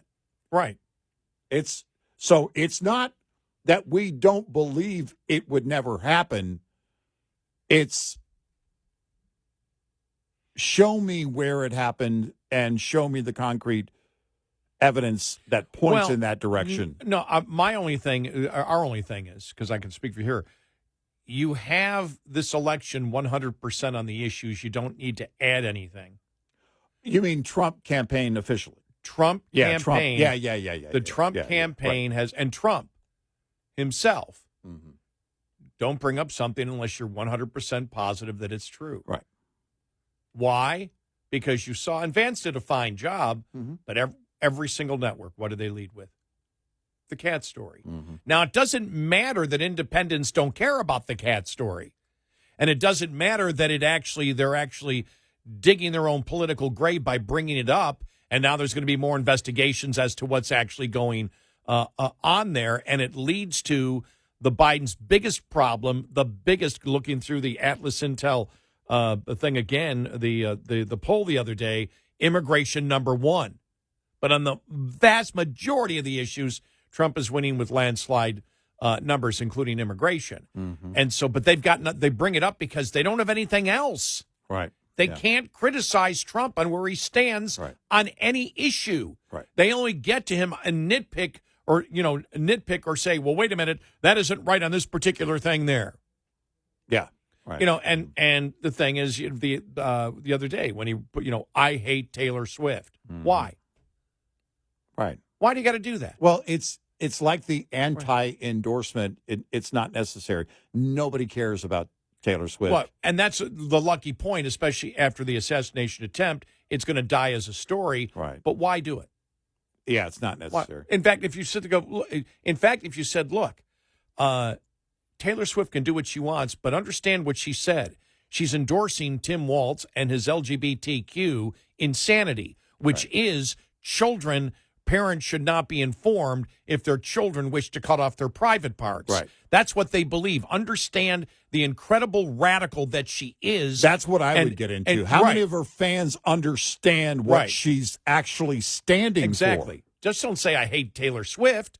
Use it effectively in your campaign. But Trump, as we know, that's just a weakness. He can't help it. The best thing for Trump is nobody cares right now. Right. The independents don't care. They've already priced that into Trump. Yeah. They've priced that in completely. And it's like, no, here's an example. This is still an undecided voter, apparently, in Pennsylvania. And it's exactly what we said the other day. Here's what they're thinking. When she was asked direct questions, she didn't answer them. So that's why that's what's left me with, okay, I'm not quite sure yet what her policies are and so on. So I'm going to dig a little more into her policies. And you were satisfied with the answers that Donald Trump gave? Well, I knew them already. Right there. Trump doesn't have to justify anything. What you do is hit the radical positions. Known quantity. And Trump had a great opportunity to destroy not Taylor Swift as a musician or make it personal, but destroy her on the evilness of what she actually believes and what she supports because of what she stated in her own words. Right. That's the goal. The goal is utter destruction of the narrative and put the other side on the defensive constantly. Yep. Luckily, the public's already priced that all in for him. So that really didn't matter. Yep. Yeah. They hate Taylor Swift, doesn't matter. And after the assassination attempt, it's another reset. And you're starting the campaign over again today. Well, and, there's a lot of heavy lifting that social media is going to do for you. Go out and hit them on the issues. Go out and hit them where they stand. Posting the interview, saying our new ad just dropped. That was the best thing ever. Great. That was Perfect. genius. Perfect. No editing necessary. In fact, we insist you don't edit any of it. I love it. And stay on it. But eventually, the cat story gets to you to hear, and this is on Face the Nation. You ready? Here's where, and J.D. Vance, here's where it gets you. Yeah. Eventually. Yeah. And this is the good thing. This is what independents are actually responding to. You represent Ohio here in Washington, and your state's governor is asking for federal help to deal with the influx of about 15,000 migrants over the past 4 years, which has strained the health system, he says, schools, caused safety issues. You've been talking about these problems, but what have you done to help Governor DeWine with his request for federal help? Well, the most important thing that we can do to assist Governor DeWine and the whole state of Ohio, and frankly the whole country, Margaret, is to stop Kamala Harris's open border. And for 2 years, I've been fighting for policies that do exactly that. You have to ask yourself, why have these 20,000 Haitian migrants been dropped into a small Ohio town in just a few years, Margaret? And the answer is because Kamala Harris implemented what's called temporary protective service for over 100,000 Haitian migrants. She basically, with a magic wand, granted amnesty to thousands of people who shouldn't have been in this country, and now a small Ohio town is dealing with the consequences. And to anybody listening, Margaret, this is what Kamala Harris wants to do to every town in this country. Overwhelm them with migration, stress their municipal budgets, see communicable diseases on the rise. What is happening in Springfield is coming to every town and city in this country. If Kamala Harris's open border policies are allowed to continue, we've got to stop this. American citizens are suffering because of what she's done. And how many? 4 or 5 times did she try to interrupt him? Exactly. He's right on. You notice it never happens to the other side, though. Right. Exactly. It's like, wow. I mean, there's no interruptions on the other side. In fact, they're looking to assist, if anything. Yeah.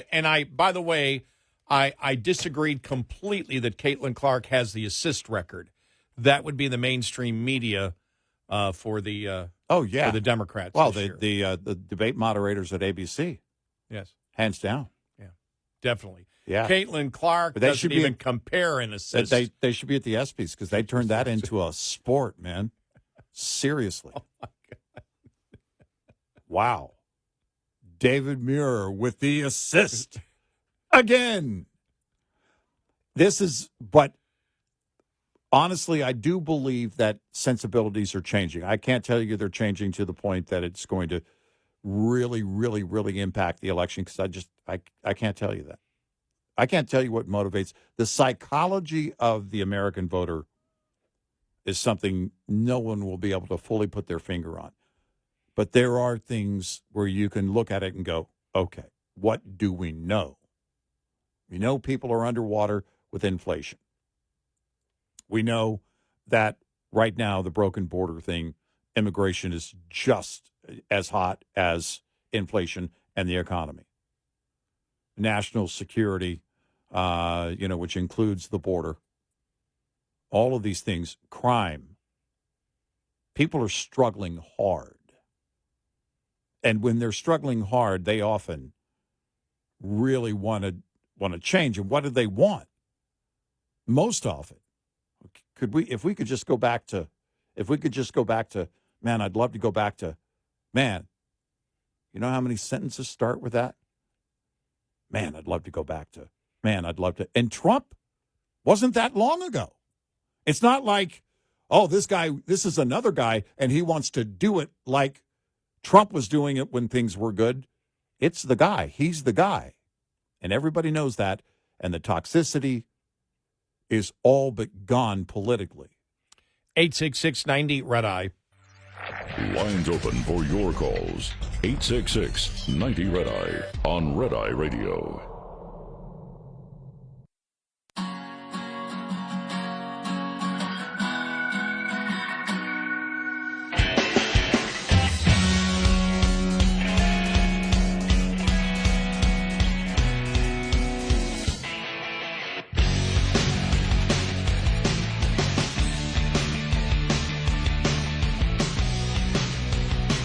It's Red Eye Radio. He's Eric Carly, and I'm Gary McNamara, just doing a scan to see if there's anything else, any update on the assassination attempt yesterday. I don't see anything. I have not seen an update since a couple hours ago. But certainly following that story throughout the day, there's so much to learn there, so many questions as to, first of all, how this happens within, a few months twice.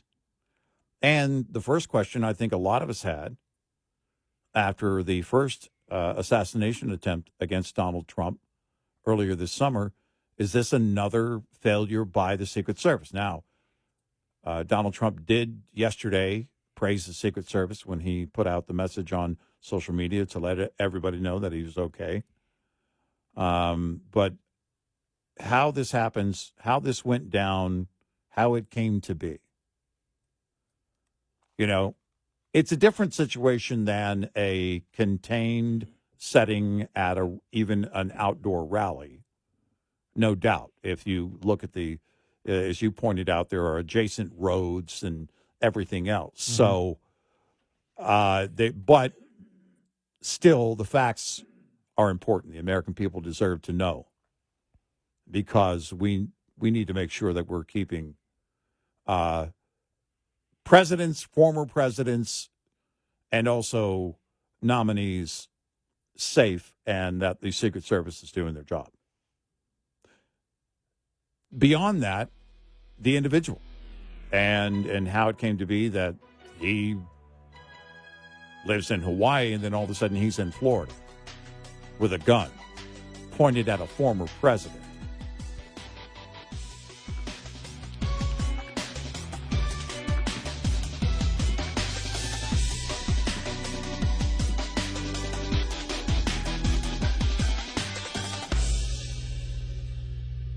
This is Red Eye Radio on Westwood One.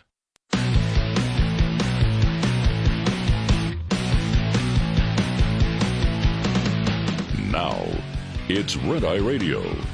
Gary McNamara and Eric Harley talk about everything from politics to social issues and news of the day. Whether you're up late or you're just starting your day, welcome to the show. From the Uniden America Studios, this is Red Eye Radio. All across America and around the world, he's Eric Carly, and I'm Gary McNamara. Well, whether it was Lester Holt, David Frum, a few others out there, Trump is responsible for Trump getting shot. Yeah, right, of course. The first assassination attempt and then the second assassination attempt. Mm-hmm. There is no evidence that a shot was fired, or nobody has stated that yet. Right.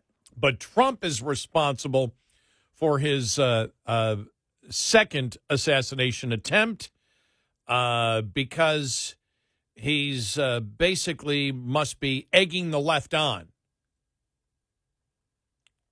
It must be his fault. Yeah, so it's his fault. All you liberal women out there, don't wear short skirts. You know where I'm going with that. Mm-hmm. Yeah. And blame the victim mentality. Exactly. It's just, but it had nothing to do with stuff like this. Mm-hmm. I just don't even know why there aren't uprisings all over the country, and maybe there will be. People need to start taking to the streets. This is a dictator. You know, there needs to be unrest in the streets for as long as there's unrest in our lives. Enemies of the state. Show me where it says that protests are supposed to be polite and peaceful. Do something about your dad's immigration practices, you feckless. When they go low, we kick. How do you resist the temptation to run up and wring her neck? The biggest terror threat in this country is white men, most of them radicalized right up to the right. I thought he should have punched him in the face. I said, even if you lost, he insulted your wife. Yes. He came down the escalator and called Mexicans rapists and murderers. He said, well, what do you think I should have done? I said, I think you should have punched him in the face and then gotten out of the race. You would have been a hero. I'd like to punch him in the face. I said if we were in high school, I'd take him behind the gym and beat the hell out of him. Punch some people in the face! When was the last time an actor assassinated a president? They're still going to have to go out and put a bullet in Donald Trump, and that's a fact. Look, as his character is stabbed to death. Where is John Wilkes Booth when you need him? I have thought an awful lot about blowing up the White House. A Missouri state senator is under investigation by the Secret Service after saying she hopes President Trump is assassinated. I will go and take Trump out tonight. And if you see anybody from that cabinet in a restaurant, in a department store, at a gasoline station, you get out and you create a crowd. And you push back on them. And you tell them they're not welcome anymore, anywhere. And sadly, the domestic enemies to our voting system and our honoring our Constitution are right at 1600 Pennsylvania Avenue. They're not going to stop before Election Day in November, and they're not going to stop after Election Day. And that should be, everyone should take note of that on both levels, that this isn't, they're not going to let up, and they should not. If you think we're rallying now, you ain't seen nothing yet.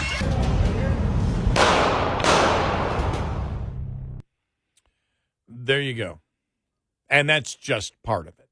There's many others, as we have explained. But it's Trump's fault. Yeah.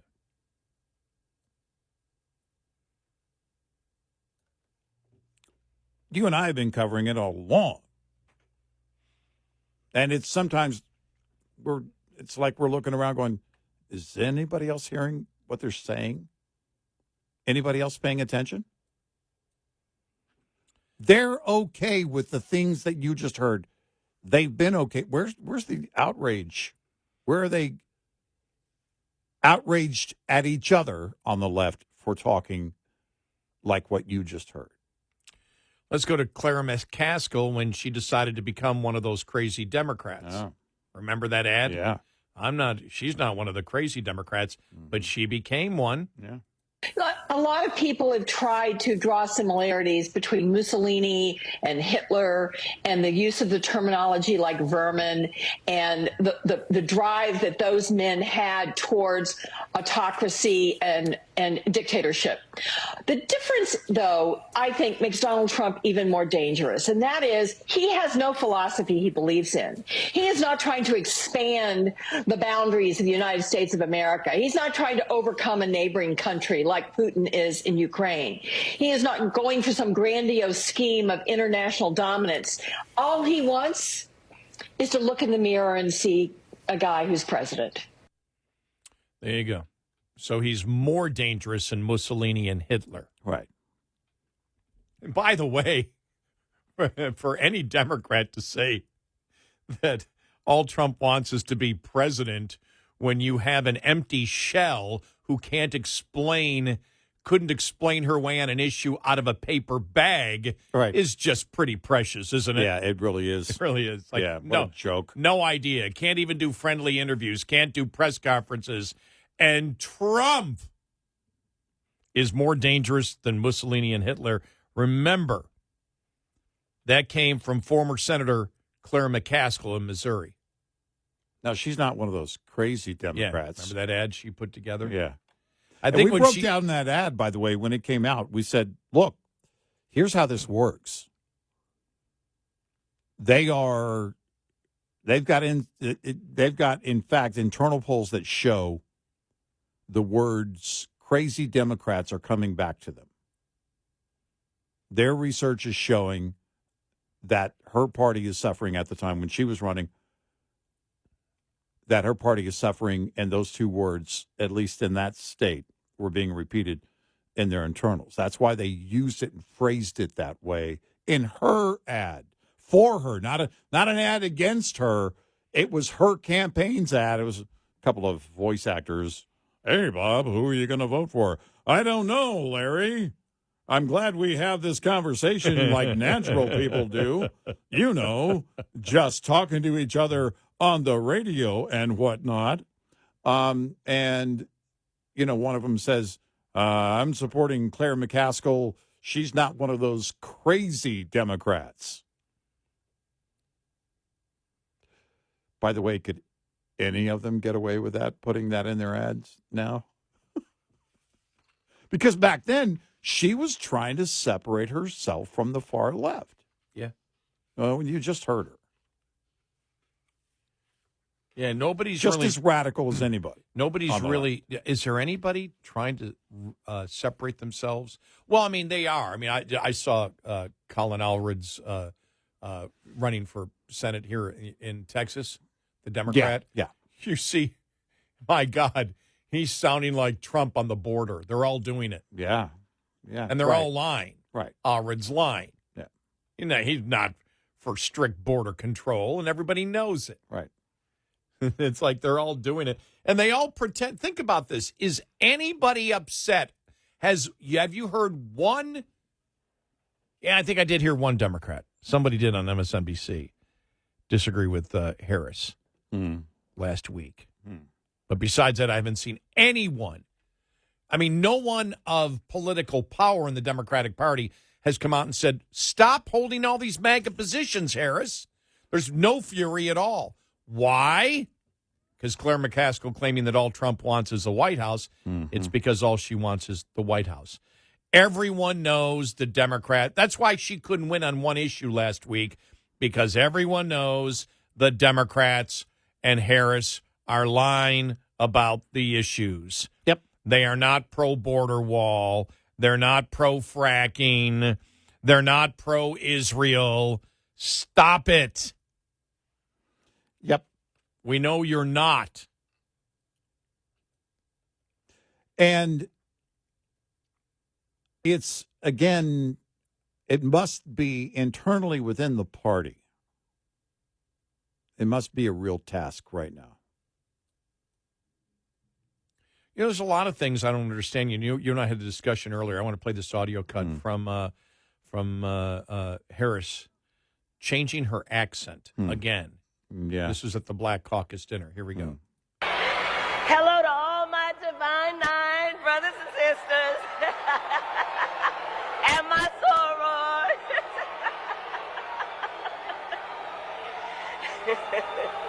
And to all my HBCU brothers and sisters. You know, Hillary did it. She did it. Obama did it. What is it? Is that something that you're trained to do? Well, because if anybody did it on the right, they'd be viewed that's as cultural appropriation. Right. Right. Yeah, I mean, if you're trying to fit in a way that is bizarre. How about you fit in by being connecting to people? But what I wonder is that in the talking points of Democrats, when you're at a particular ethnic audience, change your accent. And I don't know where they get the advice from. I'm just saying, is that something that's in their talking points, that it's well known for Democrats to do it? Because it's not just an accident where it happens once. Hillary does it consistently. She does it. Obama did it.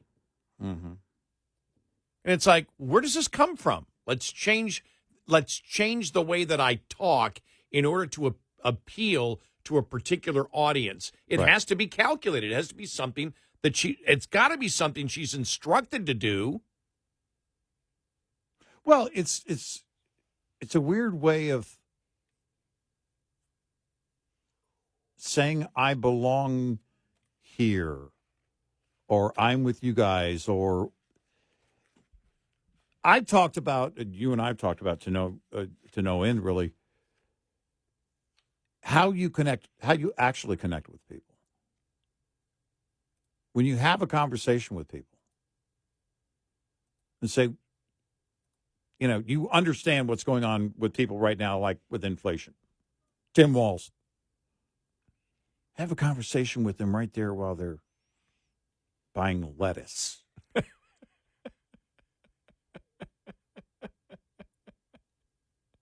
That's probably the worst advice. You should be as far away from a grocery store if you're a Democrat as possible if you're going to talk to them about their problems. But you have conversations, and the conversation part of it, if you really want to make a connection, starts by shutting your mouth. Well, I have to ask, listen, was that ad lib that he said that? Because that's such a dumb idea. Nobody's going to do it. But that, Democrats come out with stuff like that where you're like, nobody's going to go into a grocery store and say, I'm going to start challenging voters. Yeah. And let's go to the produce section. Right. It's just weird. Yeah. It's weird. It's just bizarre all the way around. When he did that, I was like, did he run out of stuff to say? So he's in the middle of something, so he just throws the first thing that comes to his mind, which is like, and go to supermarkets and ask people if they're voting. We need to take it to the supermarket instead of streets. Well, imagine if I went out there and said, look, if you're in North Texas, in the supermarket, approach them and just, if you're trying to make a connection and seem, like local, then just say, how about them Cowboys? Oh, wait, after yesterday, maybe not. Maybe you wait a few days. Maybe you wait a week or longer. Also, don't bring up Dak's contract. Don't ever bring up the, hey, anyone want to talk inflation? Dak's got no problem with it. Oh, no. Look, it's a cost of living allowance. Dak got his cost of living increase. Hey, might we have a cost of winning allowance? Yeah. So there's that. The question is, as a cowboy, are you being paid for performance? The thing is that, if you're standing in a room, whether you're standing in a room talking to like an industry or whatever it is, and you're not directly part of that. Okay, I go to a lot of events with truck drivers. Imagine me said, guys, when I'm in my big rig, I'd be laughed off the stage. I try and understand what they're going through, so you and I can have conversations with them. But it's weird politically when the accent comes out. I only do it for comedic effect because I think it's funny, but it's bizarre. I know. It's something exclusive to Democrats. Yeah. I'm going to change my accent to talk this way in front of this. And it's obviously so bad when people hear it. You're like, wow, shut up. Right. 866-90-RED-EYE. Brought to you by Hot Shot Secret. Hi, I'm Jen Loomis, a transport safety expert at J.J. Keller, and I'm here to share a tip on roadside inspections. Drivers must always be prepared for a roadside inspection. This means drivers should always have their personal, vehicle, and company credentials organized and ready and having any shipment paperwork such as bills of lading or hazardous materials shipment emergency response information organized and ready for the inspection official. Just an FYI, the top 2 violations written against drivers every year, as well as during Operation Road Check, are log general form and manner and log not current. Both are completely avoidable if the driver keeps the log accurate, compliant, and current at all times. Having the vehicle ready for inspection involves the driver conducting daily inspections and making sure any problems that are discovered are immediately corrected. Vehicle readiness also requires the company to make sure that the vehicle is current on all scheduled maintenance and that the maintenance schedule is adequate. This will make sure the driver is being given a sound vehicle to start with. This tip was brought to you by J.J. Keller and Associates. Visit us at jjkeller.com. Get in touch with Red Eye Radio, toll free at 866-90-RED-EYE.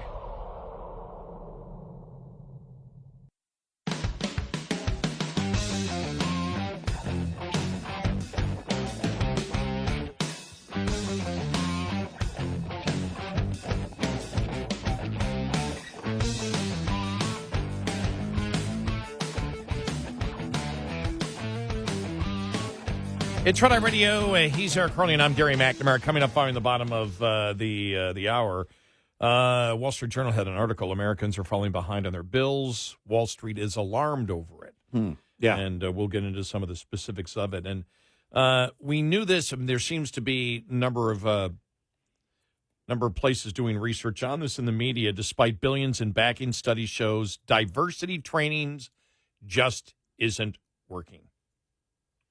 Yeah. So we'll get to that. It's not having the effect that they want. Duh. By the way, did you see Buttigieg on Harris changing her policies? Well, that's because the world has changed around her. Well, why doesn't she talk about it? Right. Well, let her say that. I mean... Oh, she can't. Oh. Yeah. That's the thing that's still, it's mind-boggling every day that I go through this. It's like, because we've never seen this before. A politician that won't answer questions.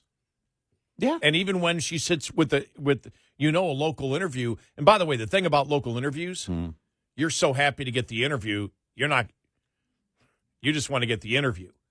I know, I've been in the media. You've been in the media long enough. If you're the reporter. Right. Yeah. And we know it. It even happens. It's happened in talk radio. Well, I want to hit this person, but if I do, they won't come on again. If the current vice president is going to do an interview with you, you're going to be there. Right. You're going to be, and you may agree to things that you would not normally agree. By the way, but that was as softball as you could get. I'll just say, in fact, now with this particular current vice president, if they told me I can do an interview with her, you couldn't fight me to keep me from doing that interview.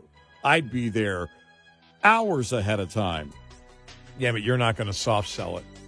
No, I'm not saying she's going to answer my questions. Oh, okay.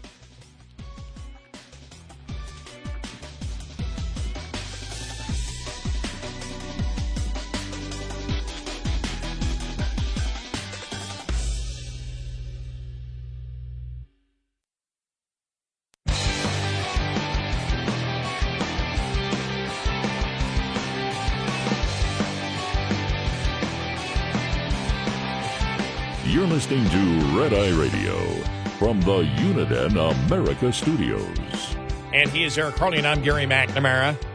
Another clip from the vice president the other day about how she would solve the problems, the economy, and things like that. Here we go. My approach is about new ideas, new policies that are directed at the current moment. And also, to be very honest with you, my focus is very much in what we need to do over the next 10, 20 years to catch up to the 21st century around, again, capacity, but also challenges. What the hell does that mean? What? What? That's not a word salad. That's a word garbage plate. Remember the restaurant we talked about years ago? Was it Rochester, the garbage plate, yeah. Has the garbage plate? Yeah, but that's good. It's actually something I want to something I want to dive into. I don't know what the hell I just heard. Has anybody ever... I'm sorry. What? After she does this? I mean, I've never seen it. If you're in an interview, yeah. Oh, this is... Okay. This is how I could at least get a minute or two out of her if I'm the... If I... Actually, me. I'm the interviewer. Oh, okay. Hey, could you expand on that for me? Because then you're going flat on to word garbage disposal because it's just, that's what I would do. I would just, oh, wow, tell me more. What does that mean to you? Well, the thing is she falls back on the same crutches, and this is a crutch she's used before, which is I'll state the obvious. What are you going to do to solve the problems that we have here with the economy? Well, what I'm going to do is I'm going to look and get the new ideas that have to be focused on what we do today.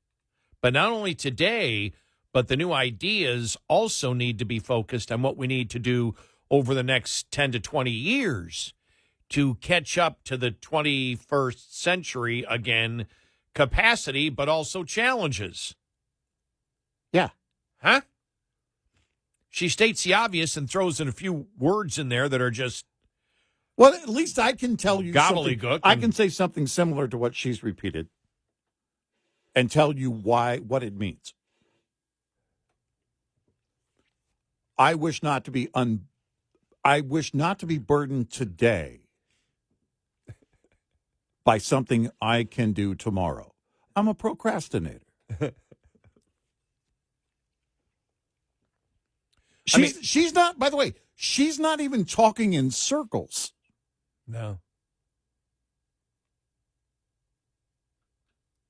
It's just scattered. Where did she get this from? I mean, I've never heard anyone, I don't know, not even on the Democrat side, talk like this, ever. I mean, it's just, you want weird. Her presentation is as weird as you can get. You know what I saw? One of the biggest comments to her interview the other day was a lot of people saying, I'd never hire her. If this is a job interview, she's not getting hired. She doesn't know. You can tell she's stalling. It's like she's just stalling to try to get through the interview. And if that's what my point earlier is, that it sounds like you're talking to a teenager and you want answers, and she's stalling. She sounds like a teenager who is stalling. She sounds like a child who doesn't know what the hell they're talking about. Yeah. The ultimate BSer, because that's BS. Oh, man. You want BS? Well, what she's throwing at you is BS. Well, at least BSers, though, you kind of know where they got it from. I don't know where any of her stuff comes from. You know, Joe Biden's BS. Now, I got to tell you, some of that BS, I don't know what, the whole corn pop thing. Seriously. I don't know. But at the core of it, it's basically, well, he's a pathological liar. He's done this all his life. Right. Even the media, the liberal media, talked about that right after he first took office. The bizarre set of lies he's told over and over again. And with this, it's just non-directional. She's stalling to, I don't know, fill time? Yeah. That's what I get. But I saw that the most from people in the real world saying, I've hired people, I'd never hire her. If she walked in and talked like that to the questions, which are completely evasive or not even, I won't even say evasive. I'll say, to me, if I get that answer, it's like, I'm just completely clueless, so I'm going to smile at you and tell you about my life that has nothing to do with the question that you asked. because you're asking a specific question. You're asking, her when let's play the one where he asked about how you're going to bring down prices. Because this is just the most bizarre thing ever. She just rants into people that are proud of their lawns. Yeah. When asked how she's going to bring prices down. Here we go. When we talk about bringing down prices and making life more affordable for people, what are one or two specific things you have in mind for that? Well, I'll start with this. I grew up a middle-class kid. My mother raised my sister and me. She worked very hard. She was able to finally save up enough money to buy our first house when I was a teenager. I grew up in a community of hardworking people, construction workers and nurses and teachers. And I try to explain to some people who may not have had the same experience, but a lot of people will relate to this. I grew up in a neighborhood of folks who were very proud of their lawn, and I was raised to believe and to know that all people deserve dignity. And that we as Americans have a beautiful character.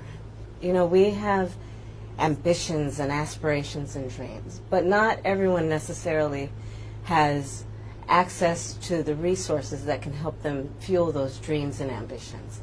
So when I talk about building an opportunity economy, it is very much with the mind of investing in the ambitions and aspirations and the incredible work ethic of the American people, and creating opportunity for people, for example, to start a small business.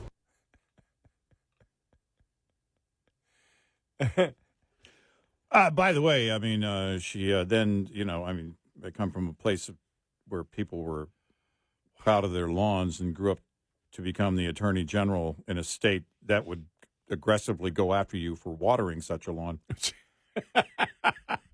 I just found that to be ironic. That's why it wouldn't be a long interview. She'd walk right out. Let me ask you if you find this ironic, Madam Vice President. And it would end quickly, but it doesn't. It just doesn't. It's like she's not even telling a story. It's like she's picking pieces. Yeah, fragmented pieces. Yeah. Okay. Yeah. There was no point. If the point was, I grew up in a middle class family, and it was very tough for my mother, for my mother to afford the groceries that we needed. So it's a problem that I've thought about, and here's why I would do this. If you throw out the personal thing and then give the specific of what you're going to do, well, that's okay. Yeah. That's okay. But she didn't do it. She just fragments through different things where next thing you know, it was like it was tough for them growing up, but we grew up in a neighborhood with lawns where people were proud of their lawn. It doesn't make any sense. There's no cohesive argument you're attempting to make to answer the question. It's again grasping at things. And that reeks of desperation. And because there's no conviction. Because she doesn't know how to go straight to a point. She doesn't know how economics works. Well, that, and she can't, the conundrum that she's in, this administration, that she's the vice president, this administration has caused the problems, so they can't fix them. You can't even acknowledge it. Because then it goes right back to, it happens under your watch. Broken border, same thing. Whatever it is, the economy, broken border, all of it. She's trying to dodge reality. That's what you hear. And they know it, and the left knows it. That's why basically on CNN, Brian Stelter, who's back, the message was from the panel of liberals, shut up. Don't say anything. Yeah. Here it is in case you haven't heard this one. Here we go. Brian, I mean, what's your sense of watching it, as someone who's I'm a little an surprised. observer? I'm surprised she's saying it out loud. She's so obviously visually not Joe Biden, right? She is the hope and change and youthful energy in this race. To me, the images are more important than anything she's saying right now. When she keeps filling these rallies, that's probably more important than what she says out loud at the rallies. Yeah, and the other night she said, I'm also not Donald Trump, which I think everyone can agree on. I think we agree on that. Including They're telling her to shut up. Yep. Don't say anything. Be a pretty face. America should. That's what I am not making a judgment on her looks. Right. But hire a pretty young face. That's what you choose. Otherwise, don't go beyond that because you're an empty shell. That's what Brian Stelter's saying. Wave and smile. Smile and wave. By the way, it's the same advice I'd give her. Stop talking. Oh, did you see Keith Olbermann getting into with Raleigh Gaines over the weekend? Really? Yeah. Oh, my gosh. He writes, mediocre swimmer, sufferer of delusions of grandeur, and future blankety blank parent. Gaines decides she's in charge of the personal decisions of all children everywhere. And then she writes, when Tim Walz says men use tampons, he's explicitly referring to Keith Olbermann. Mom! The resistance. It's the only Olbermann impression I do. I will say this. I went through Olbermann's, not Raleigh Gaines' comments, but Olbermann's. Oh, yeah. I went his through post. went through the first 100, not one backed him on it. I mean, just absolutely tearing him to shreds. Yeah. Yeah. No support. Yeah. I'm noticing that more with liberals. They can't find any, very, very few supporters. Well, it makes you wonder where the resistance really is these days, huh? Yeah. 866-98 Red Eye. We'll be right back with more Red Eye Radio with Eric Harley and Gary McNamara.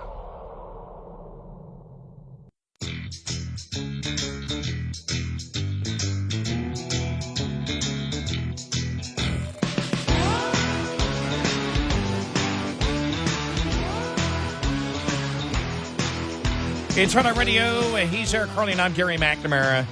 Here it is. It was done by the Harvard Business Review.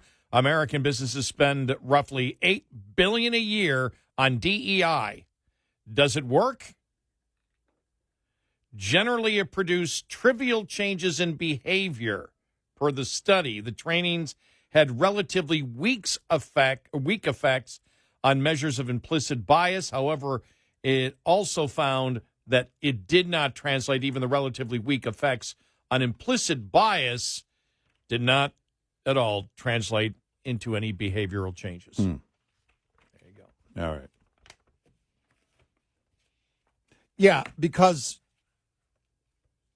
let's just say that your employee is a really bad person. I mean, let's just assume for the sake of the argument that they are. You know, Gary, like some people we know. And just drop that. But yes, I do know. Yeah, we're not going to name names unless you pay us. But you assume in that situation, okay, that the person working for you is the worst, is a really bad person, right? Not a good person. Is that training going to change their heart? Is it going to change them? Or is it more likely the case that the overwhelming majority of us are good people, we're not bigoted, and we don't behave that way? You have a policy, to be clear, have everybody sign off on the policy. Where do you think the training is going to go? When I see what do you think it's going to do? When I see DEI questions that are bigoted and racist and stereotype groups, they're pointing at you. Right. It has the opposite effect. I look at management and say, well, you're the racist, right? If you're going to put that out at me. Exactly.